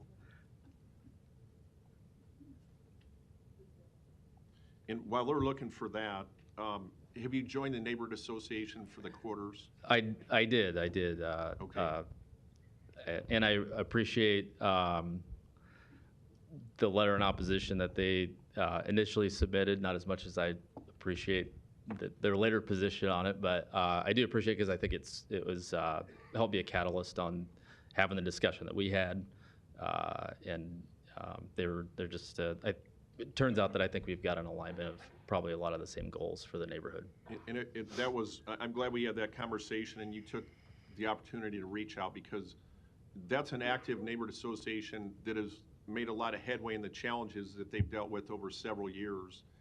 And we don't want is to take a step back. And I think you having that outreach and getting the Quarters Neighborhood Association and others in support, that you had letters of support, that you want to vest an interest in succeeding, but most importantly, I think you said in that email that you want to be an elevator of the neighborhood and be an example. And that means a lot to me, especially when you got the buy-in from others. So that's one of the most important things here. Eliza, did you find that? I did. Okay, so it's 50 milliliters, 1.7 ounces. 50 milliliters. So you'd want 50 milliliters So or less. that's the shooters in the scientific terms of, are you good with not selling the 50 milliliters shooters? I don't know. I'd have to see a picture of it probably. It's 1.7 ounces. Yes. Yes, yes. Okay. I appreciate your patience, and again, what I don't want is the law community to get reports that this establishment is having trouble in an area that's challenging, but with the buy-in of the neighborhood association and business owners that all want that area to succeed. I drive by it 5 times a week. I'll slip in and check you out. I did today actually at lunch, but it was closed about 12:30. We're hiring here, so. Okay, you don't want me working there, so. But I appreciate you coming down and again, the outreach, and keep that communication open. And with the neighborhood association, they're a great group right in that area. They really do a nice job. So and I drop in a couple times a year to those neighborhood meetings. So I'll be looking for you. Okay. And I wish you the best of luck. And I'll make a motion, Mr. President, to support this today with the stipulations. Second. I think you have to do a motion to change it to a Class D. Yeah, I was going to say it'd be a motion to amend to a Class D. And did you want to add in the sales of dome bottles, 50 milliliters or less? I did. Okay. So a lot of moving parts. Thank you, Madam Clerk, so I want to clarify that item 10, I want to move that to a Class D as in Daniel. And also with the stipulation of 50 milliliters or less, that there be no sales of the shooters. Did I miss anything? Confirmation that the name is printed wrong. It is in fact Johnny Casino, but nothing we need to do in terms of the application. That is correct. It is correct on the agenda, or on the application. And out of curiosity, what is that movie reference? It's from Greece. All right. Actually, yeah. Now we know. I missed that. Yeah. Oh, you cheated. Now we know. All right. Okay, so there's Thank an you. amendment on the floor to amend to a Class D and 1.5 milliliters or less, and a second. Mr. Hug, you're recognized. I'm just curious as to what your arrangements are with the machines, the games. So you don't own those, you have some kind of. Yeah, there are, based on my understanding of everything, I think there's a couple different companies in town. Some of them are local, some of them are national, and they have just like a profit sharing agreement that they'll end up entering into with various establishments where they'll place the games at their cost, and then there's a profit share agreement that comes out of that. Could you So yeah, share- the owner of the premises or the tenant or whatever does not actually own the machines. So can you share with us what that percentage is? It's a 50-50 of the net. 50-50? 50-50 split of the net, yes, sir. And that's just what they play, not what they win? That's so gross minus whatever payout. Okay. And then there's the net, So and it's they overall chop net that. then? Yep. So it's the total net. Like I said earlier. Thank you. You're welcome. Thank you, Mr. Rowe. Thank you. I appreciate you coming down today, because when I saw this application, I couldn't tell if you're a convenience store, a bar, or a casino. And I think we got that clarified. By moving to a Class D, that makes sense, and the hours make sense. So my question is, on your application, there's a lot of information that we glean from that, and one that I couldn't quite understand is, what is your target market? Who are you trying to, who's your customer? Who do you want your customer to be in that neighborhood? So we want to do, or we haven't done a lot of marketing, pretty much zero at this point. But we're wanting to draw from the neighborhood. But we're also, and part of this is because I think the liquor license is an important part of this, is there is a lot of traffic that either works downtown or lives downtown. That's a really, really busy corridor. And there are a couple businesses there that are, I think, doing a better job. Like there's a antique shop that's across the street that just hit best of Omaha at 25th and Leavenworth. Who would have thought, right? And so we're trying to give those people who we don't think they're really probably stopping to grab grocery items, health items like that, stuff that maybe they're out of toilet paper and, very convenience items, stuff like that, and a glass or a bottle of wine or 6-pack or something like that on the way home. We're trying to create something that we're actually getting them to stop. So neighborhood, but also the very robust market that is just kind of flying by, what people perceive as being on the wrong side of the freeway right now. And I think we're trying to hopefully, if we can get people to feel safe and stop there purposefully, then maybe we can start to gradually, it's a multi-pronged approach, but maybe we can start to get people to change their perception of the area, which I think is good for everybody. Okay, all right, appreciate that. Thank you. Thank you. There's no further lights. There's a motion and a second. Roll call. Hug. Yes. Melton. Yes. Rowe. Yes. Bagley. Harding. Mr. President. Yes. Motion passed 6-0. Thank you. Thank you. We'll need it as amended then. And as amended. Motion as amended. Motion and a second as amended. Roll call. Hug. Melton. Yes. Rowe. Bagley. Harding. Mr. President. Yes. Motion passed 6-0. Item 11, to consider a liquor license addition application for Blue Sky Bar and Patio to add an indoor area to their location at 10730 Pacific Street, Suite 10. Public hearing and vote on number 11 is today. Proponents, please. Good afternoon, Mr. President, members of the council. David Houghton, 2804 South 87th Avenue. Here on behalf of the applicant, Blue Sky Bar and Patio, LLC. Blue Sky Bar and Patio is located at 10730 Pacific Street, Suite 10, and they are requesting an addition to their indoor area just adjacent to the east, which is a 30 by 70 area indoors. If the council has any questions, I'd be happy to answer them. Thank you. Any other proponents today? Seeing none, any opponents? Public hearing is closed. Mr. Harding. Record, I think Phil was on earlier but had to drop off, so I just wanted to note that the ownership was also on to answer any questions. That's correct. I don't think he's on any No, he's longer, off but he now, hung on for a but while. anyway. All right, move for approval. Second. Motion and a second to approve. Roll call. Hug. Melton. Yes. Rowe. Bagley. Harding. Mr. President. Yes. Motion passed 6-0.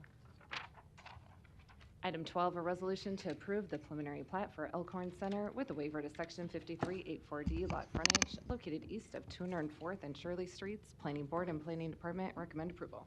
Public hearing and vote on number 12 is today. Proponents, please. Yes, thank you, Mr. President, members of the council. Larry Jovan, 11440 West Center Road, appearing on behalf of the applicant, Landhaw Real Estate. This is a commercial mixed-use area at 204th and Shirley with a multifamily component, so I'm really just here to answer any questions that you may have. Caleb Schneider of Lamperniers, the consulting engineers, they're also here to answer any questions that you might have. Great, thank you. Thank you. Any other proponents today? Seeing none, any opponents? Public hearing is closed. Motion is second to approve. Roll call. Hug. Melton. Yes. Rowe. Bagley. Harding. Mr. President. Yes. Motion passed 6-0. Item 13, a resolution to approve the preliminary plat for Indian Ridge located southeast of 204th and Ida Streets. Planning Board and Planning Department recommend approval. Public hearing and vote on number 13 is today. Proponents, please.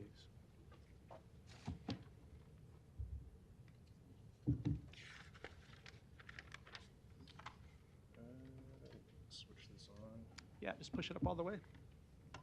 Should come on in a minute. There you go. There we go. Zoom out. All right. Good afternoon, members of the council. Kyle Vole with the Unique Consulting Group. I'm the civil engineer on the project, and then with me today also is Mark Stadola with Charleston Homes. This is a new single-family residential subdivision located southeast of 204th and Ida Street. There's two different watersheds, or actually three different watersheds, but basically the site splits nearly in half, where half of this site drains to the south and the other half drains to the north.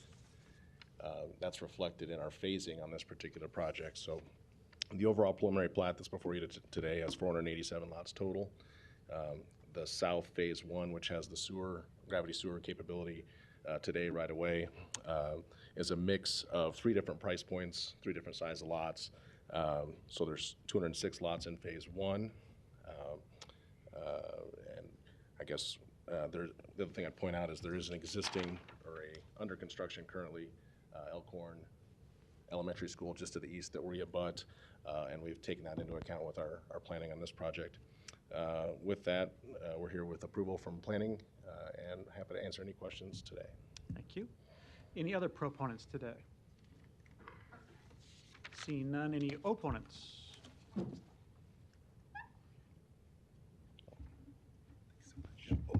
Thank you. Anthony Rogers Wright, 3010 Lincoln Boulevard, Omaha, Nebraska, 68131. I'm not sure what the process is, so I don't know if I'm an opponent, but I'm wondering if we can find out more information about the development, including how much wastewater it will produce, how much energy it will require that each household will use, and I'm also just wondering if we can find out if the development will include any hookups for electric vehicles. Thank you. Okay. Thank you. Any other opponents today? Seeing none, public hearing is closed. If you want a chance to respond or answer those questions. As far as I guess the question on the electrical design, so the electrical design is performed by OPPD, Omaha Public Power District, and so as the civil engineer, I'm not familiar with their exact. We apply for an underground service agreement with OPPD, and so they will provide service pedestals to each particular lot, but that doesn't involve. I'm not involved with the home construction part of it, and then if there'd be a charging station or not in each particular house. That's something that comes down the road after the infrastructure is put in on the house. The other question regarding sanitary sewer, this has been sized with the City of Omaha's sewer study. So there's sewer capacity in the sewer system to the south, and then there's a future interceptor that goes along the south side of Flanagan Lake that north phase would eventually tie into. Did I get all of your questions? Okay. Thank you. There's a motion and a second to approve. Roll call. Hug. Melton. Rowe. Bagley. Harding. Mr. President. Yes. Motion passed 6-0. Item 15, a resolution to approve the Green Lake Midtown Apartments Tax Increment Financing Redevelopment Project Plan located at 3511 Howard Street in an amount up to $418,139. Public hearing and vote on number 15 is today. Proponents, please.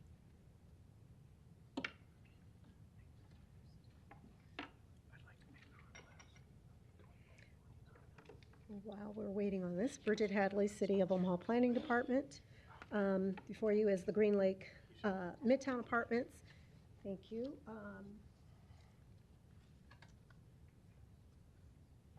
This is an residential infill redevelopment, and as you can see, it's highlighted, shaded in this yellow along Howard Street, which is right here between 35th Avenue and 35th Streets. It proposes a new apartment building, 15 market rate units. It will be a 3-story building with 7 on-site parking stalls plus another 3 adjacent parking in the right-of-way. The developer is here to answer any questions. The investment in the neighborhood is about $2.9 million. The amount of the TIF is a little over $418,000, which represents about a 14% or a little over 14% of the capital stack and project investment. The project meets the required criteria for TIF, is an appropriate land use for the location, and complies with the city's comprehensive plan. And we ask you for your approval. I will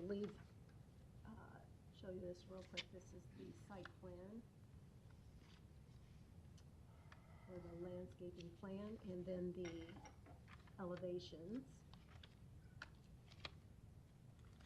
East elevation, west elevation, the rear elevation, and then which would be the south, and the front elevation, which would be the north. Thank you. Other proponents?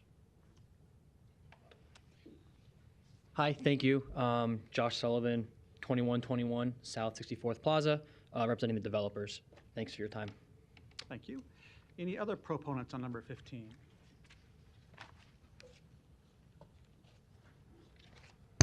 Hi, Joyce Vondrasik, 619 South 37th Street, live just a couple blocks away from this. I really like the infill development. I'd like to know if there's anything the developer or the city could do to bring down the price of the apartments. Market rate is not affordable. It's 25 to 40% of my income as a working class person, and I make $21 an hour, which is much higher than most working class people make in the city of Omaha. So I'd like to know if there's anything the city of Omaha could do or this developer could do to bring the price down on the apartments a little bit more. Thank you. Thank you. Any other proponents today? We're still proponents. No, this is proponents. Yep. Those in favor still? Yep. You young folks. Cheryl Weston, 1128 Pacific Street, Omaha, Nebraska, 68110. I know this is probably in vain, but the purpose of the Nebraska Tax Increment TIF is to help cities pay for infrastructure and redevelopment projects in blighted areas while stimulating economic development to help to finance the public costs associated with a private development project. I would like to bring back some of the comments that was made a little earlier on that item 14 when you talked about, Councilman Harding talked about the affordable housing plan. Mr. Rowe mentioned it, and Councilwoman Melton mentioned it. So when I look at this on item 15, and as this gentleman just spoke, proposes a new 3-story apartment building with 15 market rate units to be constructed on that site. All this talk that we've had continuously about affordable housing, over and over, state level, city level, everywhere. Just mentioned earlier, 30,000 homes, that's what you're short of, that's supposed to be for affordable housing. I do not find how this meets the criteria for infrastructure for blighted areas. I do not see where this says in any of this market rate or affordable housing. So if this is to be 15 market rate housing, I think TIF should not be allowed, but it will be voted on and approved today, most likely. So my comments is it should be affordable. Okay, and Cheryl, just for clarity, you are in favor of 15? Or are you opposed to 15? I am opposed to. I thought I was a No, you're a opponent but we'll against. Just, we'll just note that for the record that you were in fact opposed. Okay. So are we opponent or proponent? We're still on proponents in favor. Oh, I'm sorry. I thought that's what I was trying to get it clarified was opponent. All right, we got okay. You. All right. I'm done. On opponent. So any other proponents that want to speak at this point? Those in favor? Seeing none, now I'll go to other opponents. Are we on proponents or opponents? These are opponents now. I'm sorry about that for Ms. Scher. I listened to too much punk rock in college. Anthony Rogers, right again. I would say that the only reason why I'm an opponent of this, I'm sure all of you are aware that back in September, State Auditor Mike Foley has warned about the overuse of TIF proceeds. As a matter of fact, Mr. Foley concluded in his 26-page report that I know that him and the mayor are having back and forth on right now, indicated that a lot of the money that is being used regarding TIFs could, and this is in his own words, could be used for some other public purpose, include the paying the cost of local redevelopment projects, and also for public transportation and public schools. So I'm just wondering, you know, in all the cities that I've done urban planning in, that's my trade, Los Angeles, New York City, Chicago, Denver, in order to essentially enjoy the largesse of the people and essentially a 0% interest loan, usually the developer has to give something back. So my issue is when do we shift to more of a TIF for tat system where the people are actually getting something back from the developer developer in the form, as Ms. Cheryl and others have said, in this case, affordable housing and real affordable housing. So that's why I stand in objection to this, because I think that our city council is making too many present day decisions that are going to come back to bite us in the future.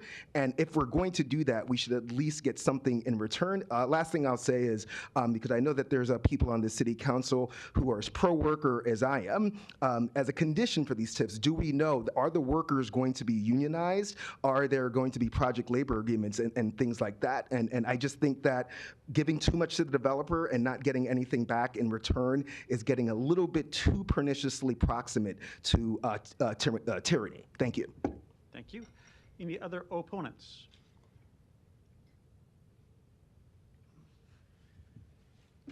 Larry Storr, 5015 Lafayette Avenue, 68132, and ditto.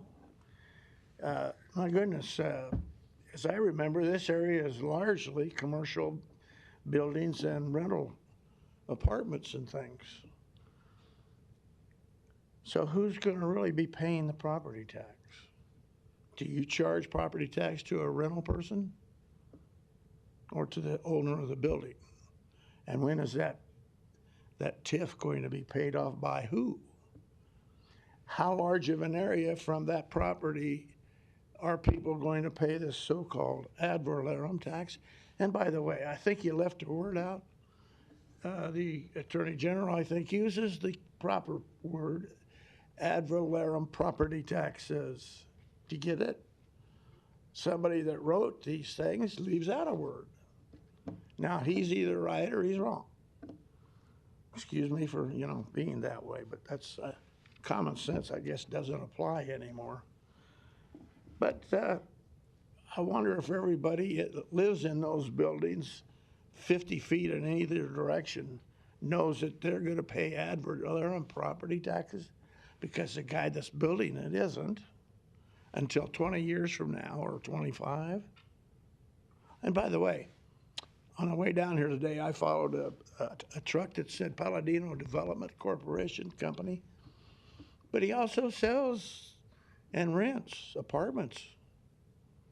So does Jay Noddle.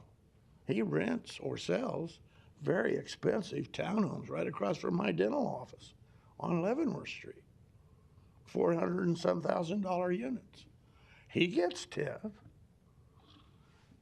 When do the people get it? I'd like to build a house. Will you build one for me? And I don't have to pay it till I've been dead 15 or 20 years. Thank you. Any other opponents to number 15? Seeing none, public hearing is closed. Mr. Rowe, you're recognized. Thank you, sir. I wanted to clarify a couple of things. And Josh, could you come up?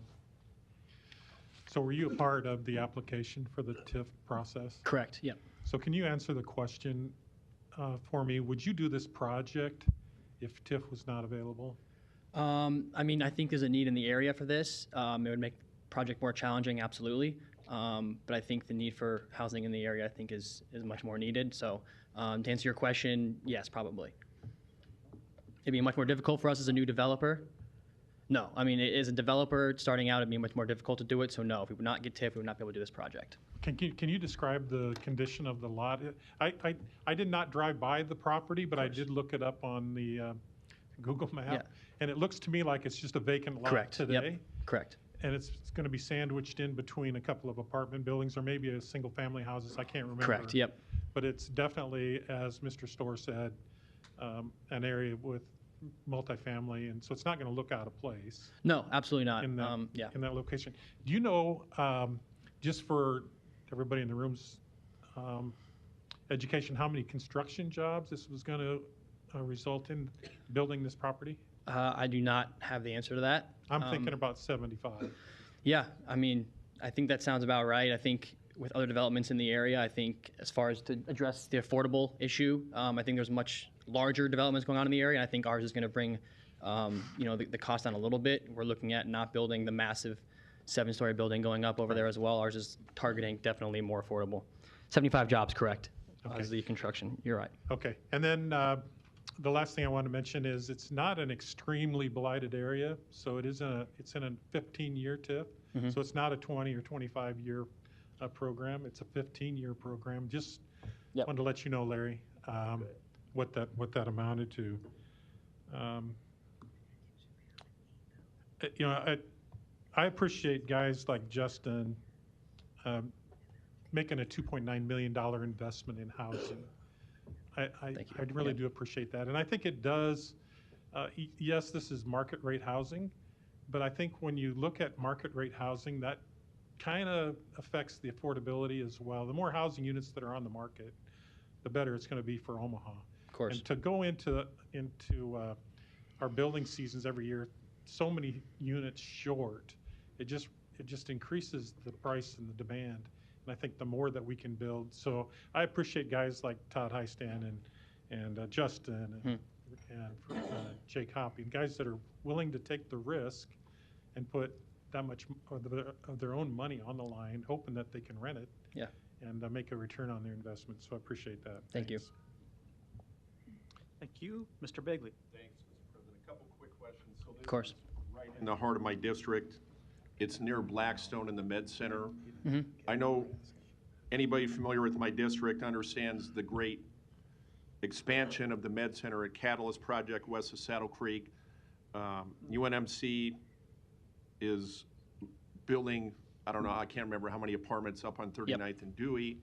So I'm assuming you are catering to UNMC, the demand for housing for students. Is that a fair take? Yeah, of course, absolutely. With that area, I think you have to go into it with that mindset of the target people you're targeting. I think Med Center employees are a big part of it as Right. well, but there's other demographics as well, I think, in the area.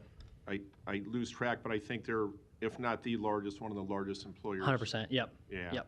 And it's walking distance to Blackstone and in the Med Center. So I Correct. appreciate you coming down, and I'll make a motion to support this today, Mr. President. Thank you. Motion and a second to approve. Ms. Melton. Thanks. I just wanted to take note. This tip is only for a little over 400,000, I think, 418,000. And I looked at the increase in the property value. It's going to be about a $46,000 increase. So I'm guessing that this will be paid off in less than 10 years because you pay whatever that increase in value is. That's how much goes towards the payout. So even though you could have up to 15 years, if this all remains what it looks like, I think your payoff will be 10 years or less. I mean, that's always the goal, right? Right, and then the excess ad valorem property taxes will go into all of the other property rolls. So this is an investment in the future for everybody that's receiving property tax. Yep, absolutely. I appreciate that. Thank you. Thank you. Mr. Harding. Just wanted to wish Justin and Josh and the rest of the partners good luck. Thank you. Appreciate it. There's a motion and a second to approve. Roll call. Hug. Melton. Rowe. Bagley. Harding. Mr. President. Yes. Motion passed 6-0. Thank you, guys. Items 16 and 17 can be considered together. Item 16 is a resolution to approve the Mason Place Road Tax Increment Financing Redevelopment Project Plan located southwest of 33rd and Mason Streets in an amount up to $1,099,237. Item 17, a resolution to approve the Third Amendment to the Uptown District Tax Increment Financing Redevelopment Project Plan to eliminate Site 7 of Phase 2 located southwest of 33rd and Mason Streets. Public hearing and vote on items 16 and 17 are today. Proponents, please. Good afternoon, Bridget Hadley, City Planning. Again, another residential infill project. And this is on vacant land, just as the other project was vacant land. This particular project proposes to amend an existing TIF redevelopment project plan called the Uptown District that had 4 different phases. There were row homes that were proposed, about upwards of 50 have been completed or started. And since then, this project, the Uptown District, has been amended to create new projects, and this particular project called the Mason Place Rolls is a new project coming out of that. So Uptown District is amended, which is item number 17, and this item before you is Mason Place Rolls, item number 16. So item number 16 is a residential infill for 15 market rate and for sale townhomes that are arranged in 2 row home structures, and they are going to be located at this site that is shaded in yellow. So this is Mason Street and then 33rd. And this particular parcel was a part of the former, or of the Uptown District, TIF. So the 15 market rate townhomes will be completed, and there will be 3 stories. Each unit will have a 2-stall garage and sell for around $430,000. The total investment in the neighborhood is about $6.3 million, and the TIF support is a little over $1 million, almost $1.1 million. And that represents about 17.4% of the capital stack or total project investment. The project meets the required criteria for TIF, is an appropriate land use for the location, and complies with the city's comprehensive master plan or comprehensive plan. And with that, we'd ask for your approval. Here are a few of the renderings. That's how it will lay on the site plan. If I can go out a little bit.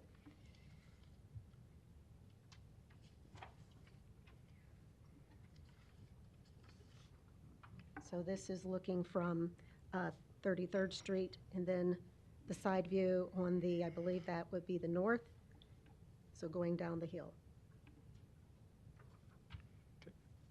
Thank you. And I know the project owner is here to answer questions. Any other proponents that want to speak today? Alex Jensen, Milestone Development, 6324 South 118th Street. We have, we think is a really nice project, provide infill for sale housing. We've met with the neighborhood twice, once on August 5th, had a big turnout, and the second one was on September 25th as plans developed. A good turnout as well. Worked closely with some of the immediate neighbors to kind of get their feedback, get an understanding of what they'd like to see here. I know there's been a challenging lot in the past, and so we've worked really close with them, and they're generally pro-development, just the right development for the neighborhood. And I think this is something that they're going to provide 15 new long-term residents to the neighborhood that will care greatly for their properties, and just fill in a vacant lot. So it's something that I think the neighborhood can be really proud of. Thank you. Other proponents today?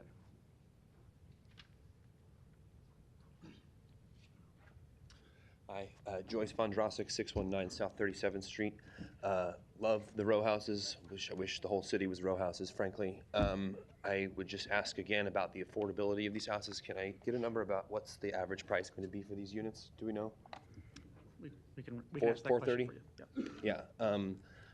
Even with my above minimum wage wages as a poor working class person, I cannot afford to buy most houses that are coming on the market these days. And I would love to own a row house in a dense part of the city like this. And I simply will not be able to afford something like this. And so I would ask again, specifically because Councilor Melton, in the last section, you made a comment that made it seem like the amount of TIF being spent was a good investment for what we were getting back for it. And I would just ask, if we increase the amount of TIF that we're giving to these projects, could the price be lowered on both houses like these and also apartments being built? Thank you. Thank you. Other proponents? Seeing none, any opponents? Got it.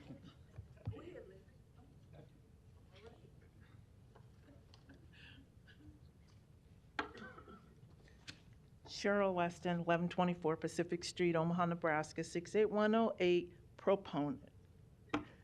Opponent. Clarify, and I understand very well that coming up before now is just, Martin Luther King used to say, if you don't stand for something when you know it's right, you fall for everything. We know this isn't right for what the purpose of the TIF was proposed for. You brought up on the last one about the jobs. Those are temporary jobs. They're only construction jobs during that time. That's not bringing the economic development to it. It's only on a temporary basis. Also, I would like for clarification, so it could be on the record, when you mention about TIF programs, is there any TIF program, any TIF project that comes up that doesn't have a negative value, the question on that application says, would you do this if you didn't get TIF? Anybody in their right mind, do you think they're going to say yes? I commend that young man who said yes. Honestly, he stood and said, we'd probably still do it. But that's part of how come TIF gets through, is because you say there's a negative in it. So I fully understand this will pass. And as that young man said, this is not affordable. These are homes that are going to be built, $430,000, the average one. I just don't understand how you can keep setting and saying publicly about affordable housing. We're 30,000 homes short, and none of this that comes up for TIF is affordable. Thank you. Thank you. Other opponents?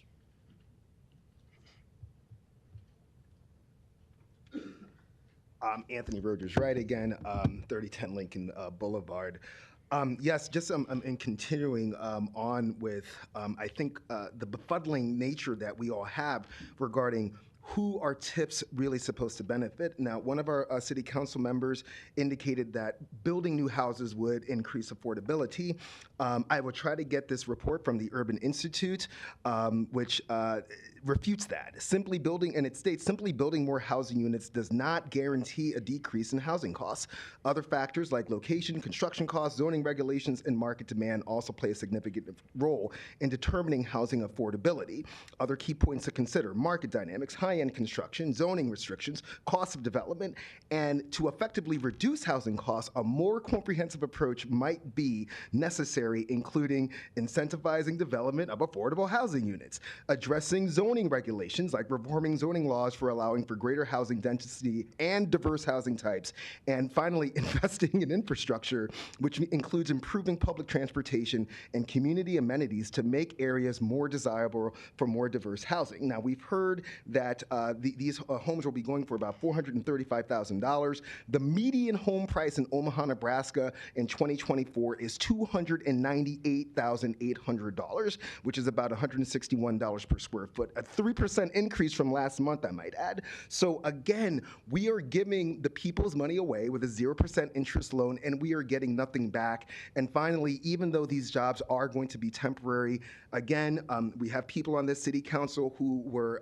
endorsed by local labor groups. Can we please get an answer about what type of construction workers will be hired? Will they be adhering to the federal Davis-Bacon law, prevailing wages, project labor agreements? Will these construction workers be unionized construction workers? I think we have a right to know that, because again, our money is being used, and just because we live in a right-to-work state does not mean that we have to live in a right-to-work city. Any other opponents today?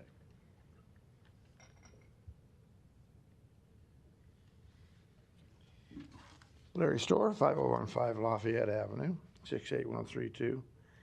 15 and 16 are a little bit different than 14 in this respect, that it's, as I recall, these areas are largely residential, but an awful lot of apartments rather than single-family homes. And as you drive these areas, you see a lot of green space, parks, and you're gonna fill that with these kind of buildings, and we're gonna lose part of the skyline too. I guess that's gonna affect the green spaces and the climate change, all kinds of things. But if there's not very many single-family residences in that area, there's a lot of apartment buildings. Excuse me, who is going to pay, once again, how far on each side of the property? Who's going to pay the ad valorem property taxes? You're now admitting that it's property taxes. But who's going to pay it? Amy said it'll be paid, told him it'll be maybe paid off in 10 years. I'm sorry. He's got a loan. But what most people don't know, and we're not lawyers, we don't practice lawfare, but what they do is they declare a property zero value. The developer buys it maybe at zero value, and that's what his taxes are based on. And he gets the loan for maybe 10 years, 15, 20 years. depending on whether it's blighted or not. It might be blighted today, but not blighted yesterday. I'm in an area such as that. And you'll be building on that real soon, won't you, Mr. Festerson? Maybe raising my taxes for it. I don't like that because you're not being transparent. That's the main problem. You're not being transparent. You do not explain these things. Last time I complained about it, a little man came down there and handed me a piece of paper from his office because I don't want to go down there and talk to everybody and get that same piece of paper that doesn't answer the questions. Once again, he handed it to me in person, interrupted me in this meeting, and it doesn't answer the questions. These people know some of the questions and then the answers, but you people will not discuss it. I'm surprised you didn't call them out of order or interrupt them. Next year's going to be a lot different because every politician will be held to account for things that have gone awry, trying to do better for everybody when you know you can't. And the same thing goes for this monstrosity of green space. Any other opponents to 16 and 17? Seeing none, public hearings closed. Mr. Harding, you're recognized. Just wanted to clarify for the record that tax increment financing, there's no 0% loan associated with it. There's no city money involved with it. But having said that, I'll make a motion to approve. There's a motion and a second to approve. No further lights. Roll call. Hug. Melton. Rowe.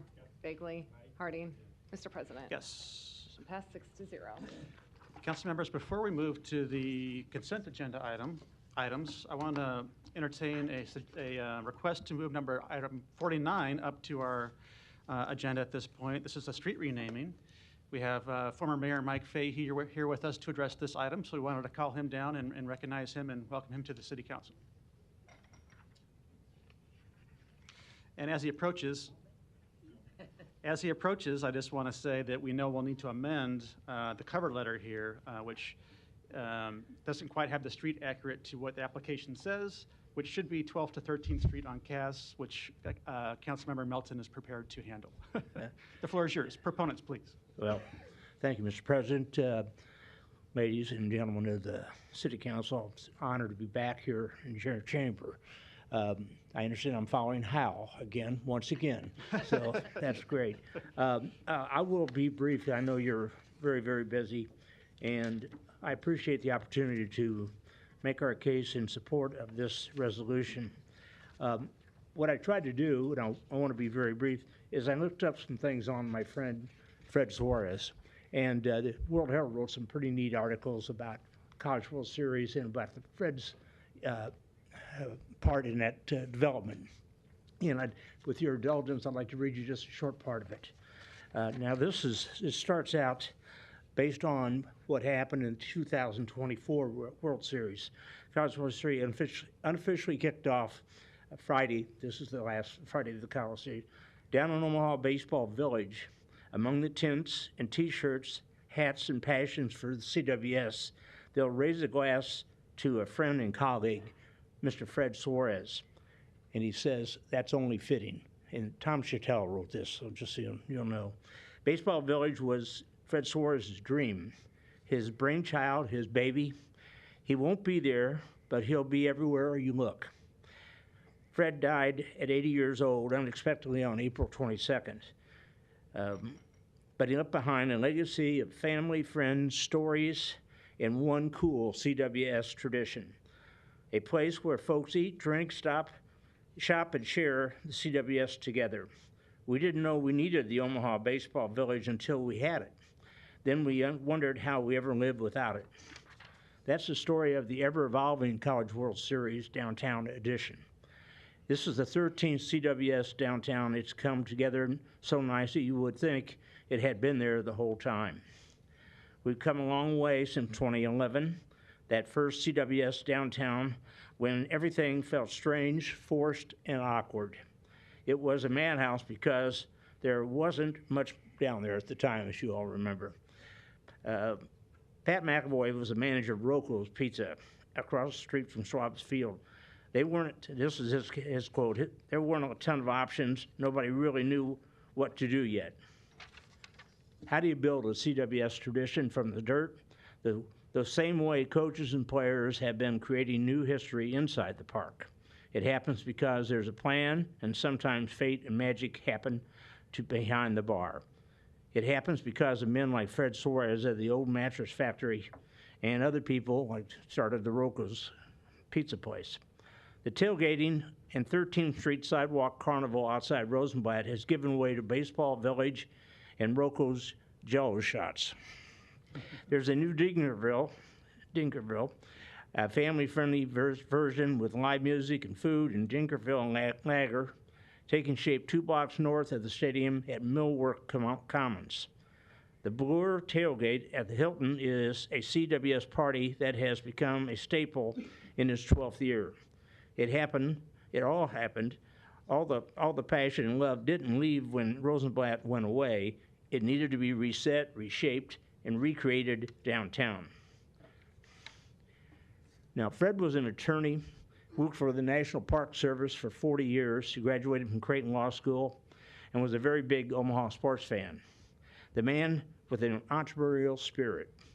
His friends, some of you guys know these guys, Ren Smith and Bill Carver, said that Suarez used to purchase surface parking lots in downtown Omaha for future development. In fact, the Union Pacific building is apparently sitting on one of them. In 2005, Suarez purchased the parking lot next to the old mattress factory.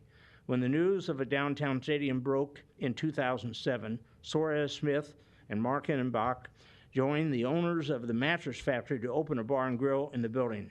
When the site of the new baseball park was chosen, Smith and Suarez went to work on a plan. Fred called me, this is Smith talking. Fred called me one day and said, "I hope you don't mind, I copyrighted the name Omaha Baseball Village." Suarez had an idea for a fan engagement area, but first they needed the land between the mattress factory and Zestro's was going to go across the street from the stadium. That land belonged to the Union Pacific Railroad. Thinking someone might try to put a restaurant in that spot, Smith said the mattress factory investors and the owner of Zestro's came together to purchase the UP land. Almost done. Then Suarez got busy building his baseball village. During that time, Fred was going around the country looking at different cities to see what they did for events. He would go to Minneapolis, Memphis, all these places, and brought back a lot of ideas. He said, I can incorporate these here. It wasn't something he did by the seat of his pants. He did this, he did his homework, and he wanted that to be his idea, which it was. Now, I'll stop there, but I really would appreciate your affirmative action on this particular issue. I think Fred deserves it, as it made a tremendous contribution to the CWS, and we'll have it for a lot more years. Thank you very much. Thank you. Thanks for providing that background. Yeah, I'll happy to take any questions. Are there any other proponents that want to speak today? Seeing none, any opponents? Public hearing's closed.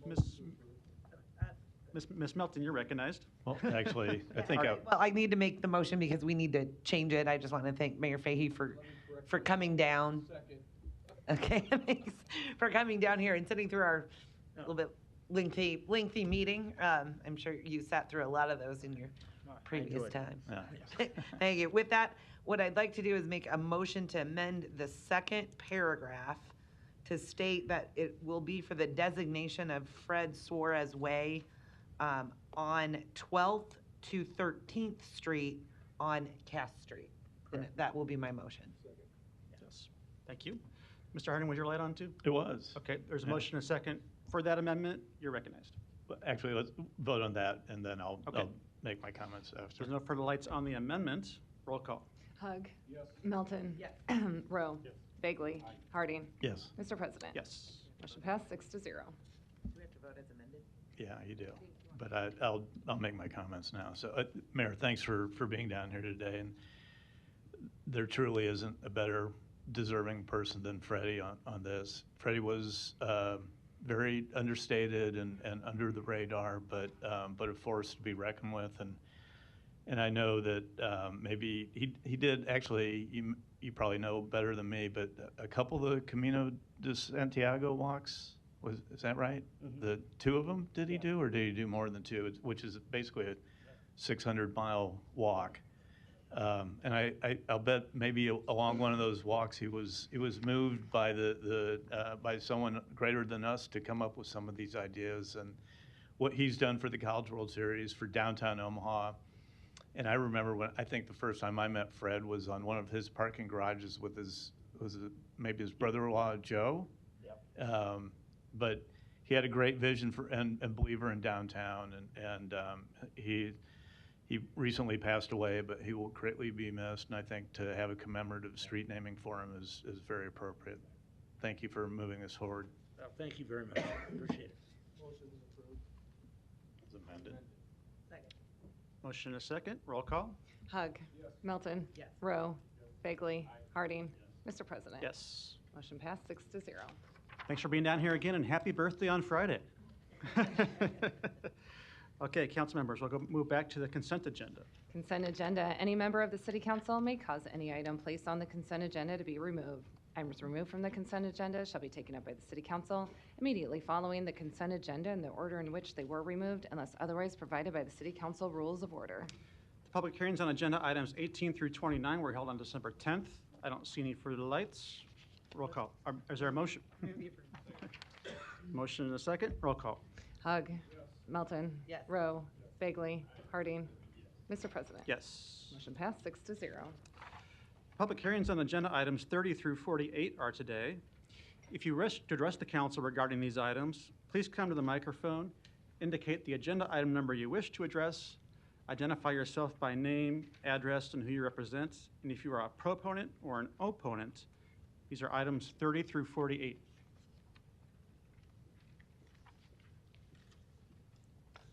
Amanda Barron of the Spencer Fain Law Firm, 13815 FNB Parkway, and I'm here for item number 30. I'm representing Lucy's 3137, Lucy's 5110, and Lucy's Applewood on the application for the appointment of Corey Hagman as manager for all three Lucy's, and I'm just here to answer any questions today. Okay, great, thank you. Okay. Any other testifiers on these items?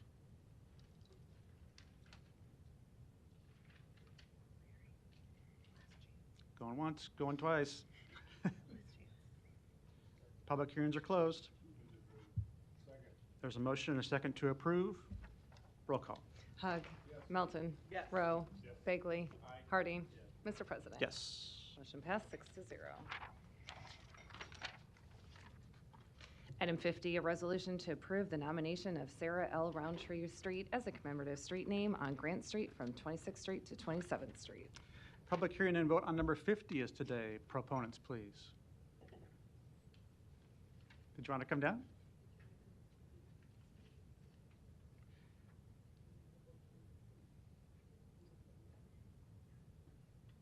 I think that's them.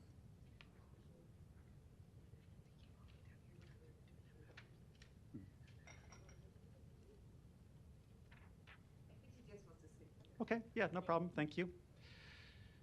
Any other proponents that want to speak today? Seeing none. This is number 50. Are there any opponents? Seeing none, public hearings closed. Motion a second to approve. Roll call. Hug. Melton. Rowe. Bagley. Harding. Mr. President. Yes. Motion passed 6-0. Congratulations. Yes. Thank you.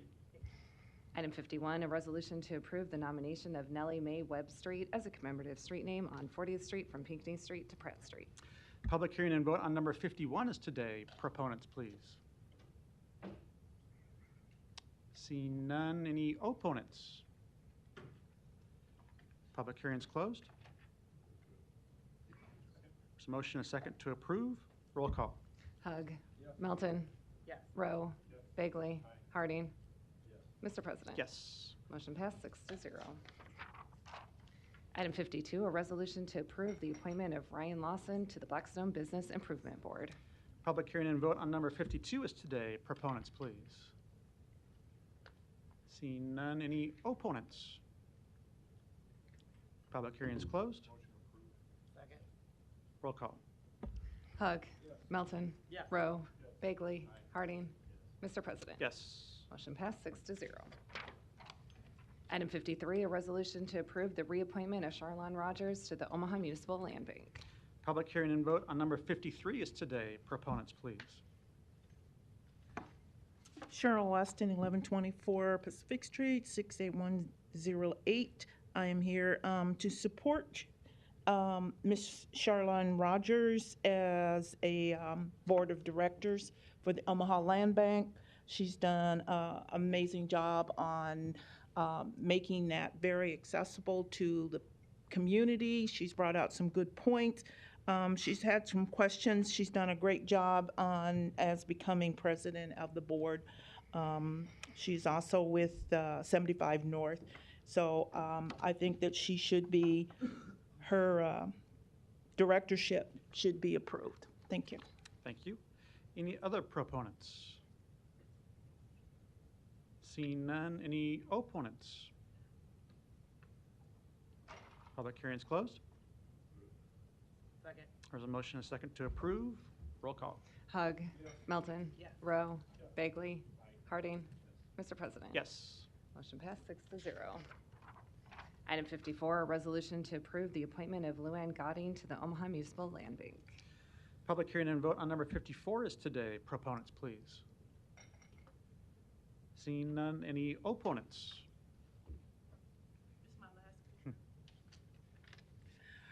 Cheryl Weston, 1124 Pacific Street, Omaha, Nebraska, 68108.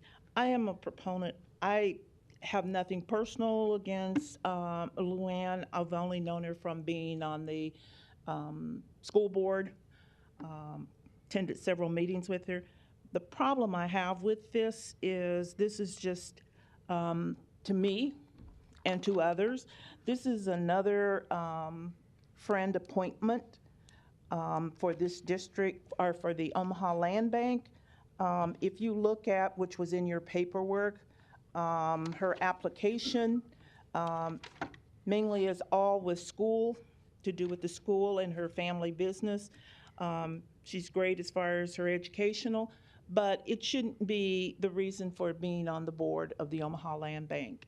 As I said before, there's been some great changes that have been made. It's been people who have really been involved with real estate, with the ideal of developing North Omaha, District 2. So I'm opposed for that. I think that it should be people who are going to bring something that is involved with the Omaha Land Bank, real estate and so forth. I think it should be someone who's going to be that. I know that there'll be said that, we have a problem in getting people on the boards here in Omaha, but that's not really true. It's that when you have to have recommendation from the mayor to be on these boards, without that, you're not going to get on that board. There has been other people who have applied for the Omaha Land Bank, but they don't get that favoritism. So I'm here to oppose that. I'm sure it'll pass, but thank you. Thank you. Any other opponents? Seeing none, public hearing is closed. Ms. Melton, you're recognized. Thank you. I just wanted to, unlike other boards, we're required to have certain people from each district. So in order to be on the board for this appointment, you actually have to physically live in District 7. And it also requires that you have some kind of financial banking accounting. So you have to have both those qualifications. Actually, the director of the land bank contacted me and said, Amy, can you help me find somebody that can fill this in your district? And I have to say, I called a number of people attempting to find somebody that is willing to, by the way, volunteer for this job and was willing to do it. So I called Miss Godding and asked her if she would do this. She said, Amy, I'll have to think about it. Let me go meet with the executive director of the land bank. Let me see what, I said, you're qualified and you live in District 7. So I actually had to kind of twist Luann's arm a little bit. But after meeting with the executive director, she absolutely loves what the land bank is doing. So she said, you know what, I'll put my application in. So they kind of interviewed each other so to speak. Ms. Gotting went down and met, and they had a long conversation and a talk, and then Ms. Gotting sent her application in, and that's, of course, I did a follow-up for the mayor. So this actual opening has been open for quite a while, so we really did need someone to fill it. So I thought that was, unlike other board appointments, this one was a little more interesting on how we got there. And so with that, I will motion to approve Ms. Gotting. So motion and a second. Mr. Rowe. Thank you, Mr. President. I know Luann, and I've talked to her about this appointment, and really appreciate her willingness to step into the role. She's qualified for the role. She's going to bring a different perspective maybe than some others, and I think that's good. And I think that's the reason that the land bank is comprised the way it is. And so I think she's will be a great addition to the land bank board, and I'll support her 100%. Thank you. Mr. Harding.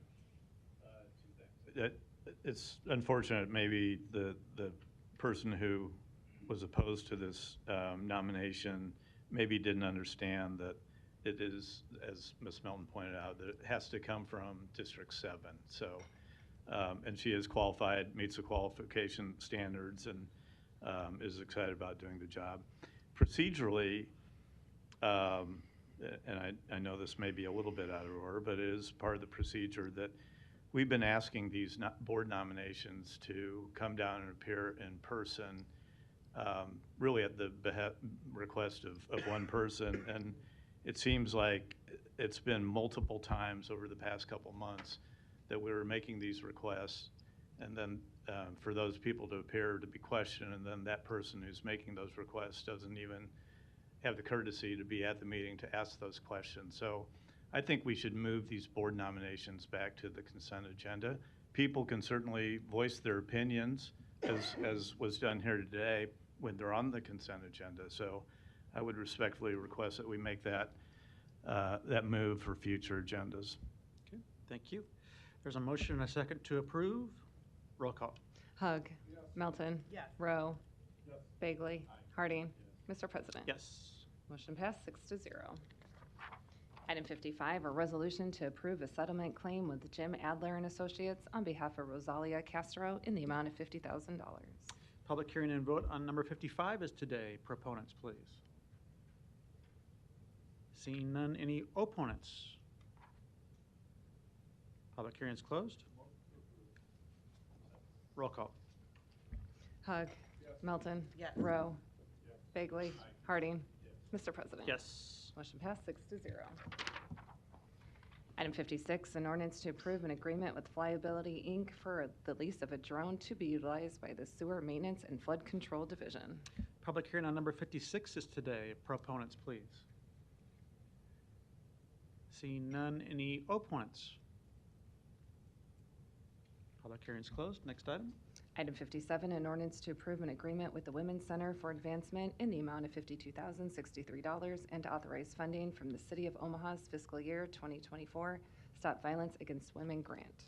Public hearing on number 57 is today. Proponents, please.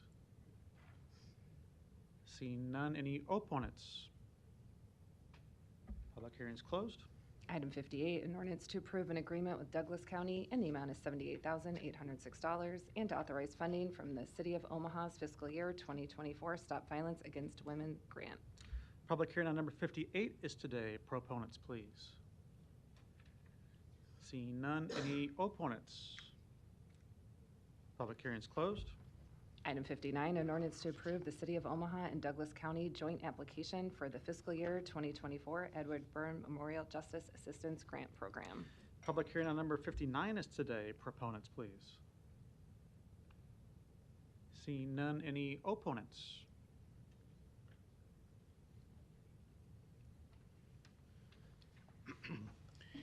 Larry Storr, 5015 Lafayette Avenue, Omaha 68132. I'm against this primarily because I think there are various community partners that are already taking care of the crisis in mental health and education programs, correction programs people like Susie Buffett, for example, Sherwood, and outside organizations such as National Association of Counties that we listen to rather than to our citizens. So maybe back off on hoping for another grant because it might not be there next year because the federal government's running short of funds due to ARPA. Thank you. Any other opponents? Seeing none, public hearing is closed. Item 60, an ordinance to approve an agreement with the Metro Drug Task Force to provide intelligence analyst services. Public hearing on number 60 is today. Proponents, please. Seeing none, any opponents? Public hearing is closed. Item 61, an ordinance to establish a Good Life District Economic Development Program. Public hearing on number 61 is today. Proponents, please.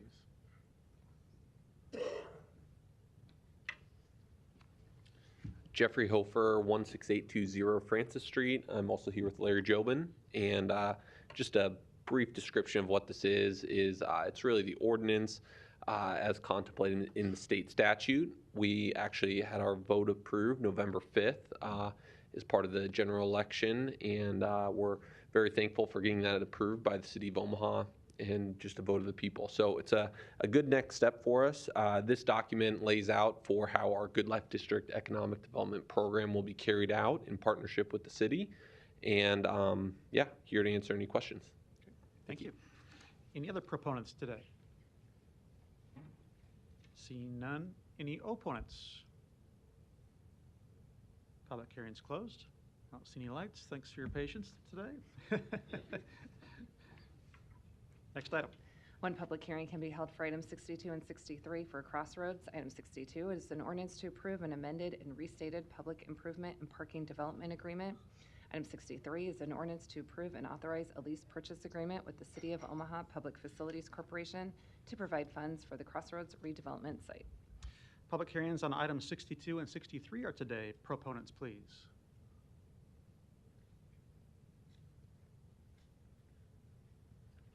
Hello, Council. Ross Lerner, 6840 Dodge Street. I moved to Omaha, Nebraska this summer and bought 4 pizza restaurants from South Dakota, where I was for 5 years. Before that, Louisville, Kentucky. I can see the Crossroads from my backyard. It became very clear within just a few weeks of being here of what that property could become. And my previous professional life back in Louisville, I had a lot of commercial real estate and firsthand witnessed how intelligent city involvement in supporting a project with a solid financial base that a developer can work from typically works out and works out well.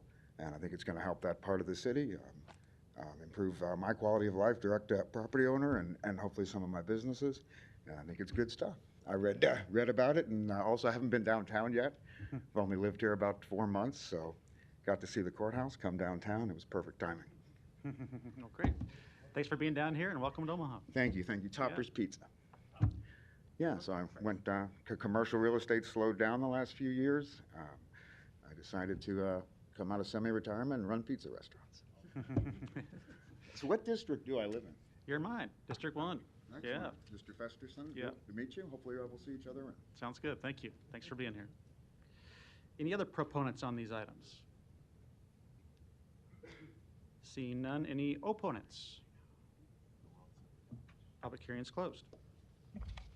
Item 79, a resolution to approve the purchase agreement with Bell Truxton for a helicopter for the Omaha Police Department. Public hearing and vote on number 79 is today. Proponents, please. 79, this is the supplemental agenda? Just skip over a bunch. Nope. This is the supplemental agenda, number 79. Proponents, please. Police helicopter. Seeing none, any opponents?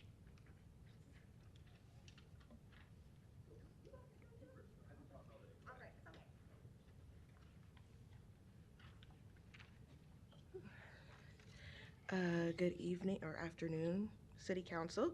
My name is Michaela. I reside at 5735 North 33rd Ave, Omaha, Nebraska 68111. My name is Michaela Atkins, and I am a community organizer who is here on behalf of Youth Elect to move that down some. Yep, thanks. Is that better? There we go. Okay, I am here on behalf of Youth Elect to oppose the resolution that would allow OPD to purchase a new helicopter. Youth Elect is a space for young people to build their collective power to advocate on a number of local issues right here in Omaha. And at Youth Elect, we recognize the importance of public participation and our relationship with city leadership.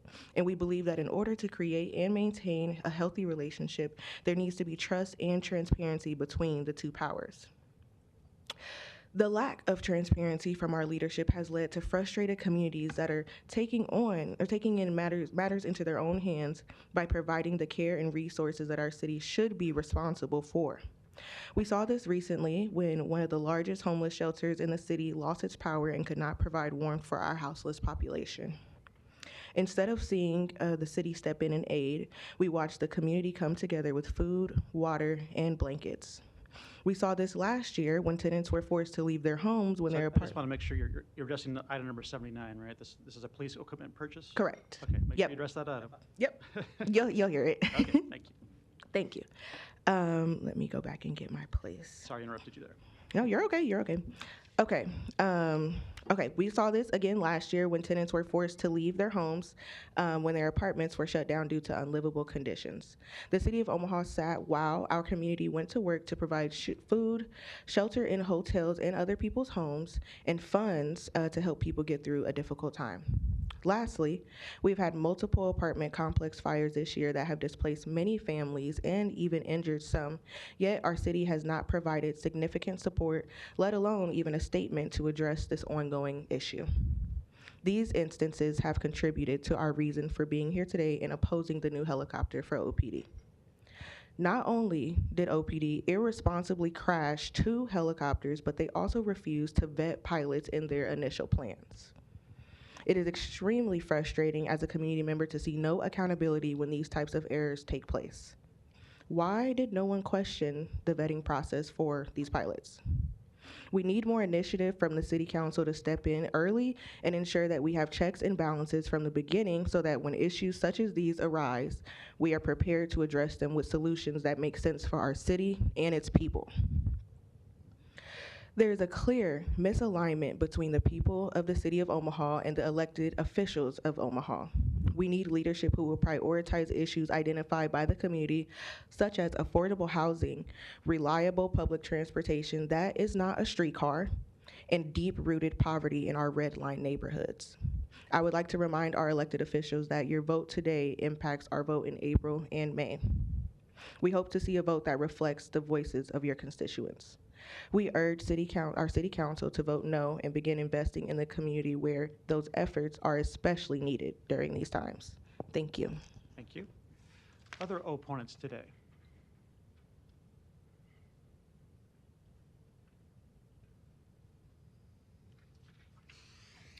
Good afternoon, City Council. Joyce Von Drossik, 619 South 37th Street. I have personally had many different interactions with the Omaha Police Department, and they've not been great. I've come here and spoken to you about them before. Personally, I have been harassed by the Omaha Police Department with their helicopter. I was out walking on the Field Club Trail one night, late at night, at midnight, and the police helicopter went by me, and I decided to exercise my First Amendment right and raise one of my hands towards the sky and the police helicopter because I know that the Omaha police have night vision that they take out with them every time they go out in their helicopter because they are just blanket surveilling the entire city on a regular basis and spending exorbitant amounts of money keeping that helicopter in the air and repairing it and paying for a new one. And I do not appreciate the blanket surveillance that the Omaha Police Department uses with their helicopter. I understand that there are legitimate uses for the helicopter, traffic situations, search and rescue situations, where even the technology I've just mentioned is actually quite useful and good.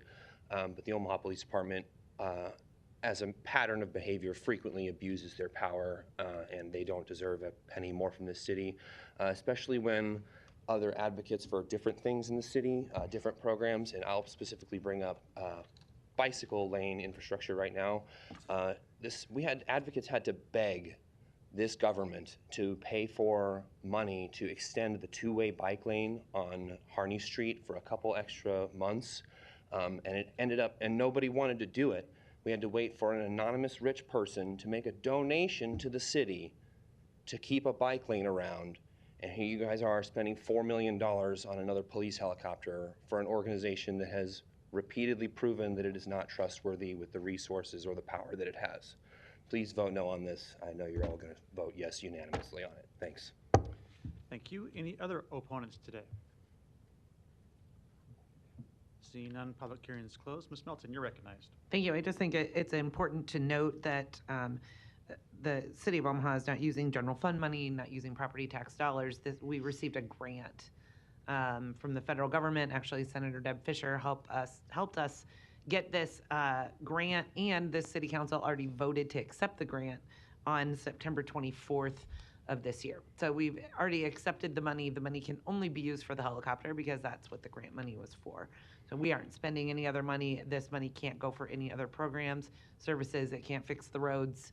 It can't do anything else other than pay for the helicopter. Otherwise, we just give the money back. So I just think that that's important to note. And I just want to also note that I appreciate Senator Fisher's assistance in helping us get this grant and provide the resources to the Omaha police officers that need it. And I can tell you they use that helicopter. I've gone up with a ride along with them once, and there were multiple calls on there, and it was very helpful, especially when you do have the traffic issues with the speeders that I know all of us are having complaints about, because it is a lot safer to chase them with the helicopter than it is for our patrol cars to chase them. That's when the accidents happen and sometimes people get hurt. So actually that helicopter, it's a safer way, actually, even for the speeders, and it's safer for our police officers. So I think this is a great thing, and I do appreciate Senator Fisher's help. Thank you. Thank you. I don't see any further lights. Is there a motion? Move the approval. There's a motion and a second. Roll call. Hug. Melton. Yes. Rowe. Bagley. Harding. Mr. President. Yes. Motion passed 6-0. Non-action items, items 64 through 77, do not require public hearing or city council consideration at this meeting, but will be placed on a future agenda for public hearing and/or vote. The reason for non-action is noted after the item on the agenda, as well as the date the item is expected to appear on the agenda for consideration. The City Council now intends to move into executive session in which we will only discuss personnel matters. Is there a motion? Motion to go to executive session, personnel matters. Second. There's a motion and a second. Roll call. Hug. Melton. Yes. Rowe. Bagley. Harding. Mr. President. Yes. Motion passed 6-0.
want to make a motion? City Council will now take a motion to come back to this session from a executive session where we only discuss personnel matters. Yep, we haven't. Second by Hug and Melton. Roll call. Hug. Yes. Melton. Yes. Rowe. Yes. Bagley. Harding. Mr. President. Yes. Motion passed. Motion adjourned. Hug. Yes. Melton. Rowe. Bagley. Harding. Mr. President. Motion passed 6-0. Meeting is adjourned.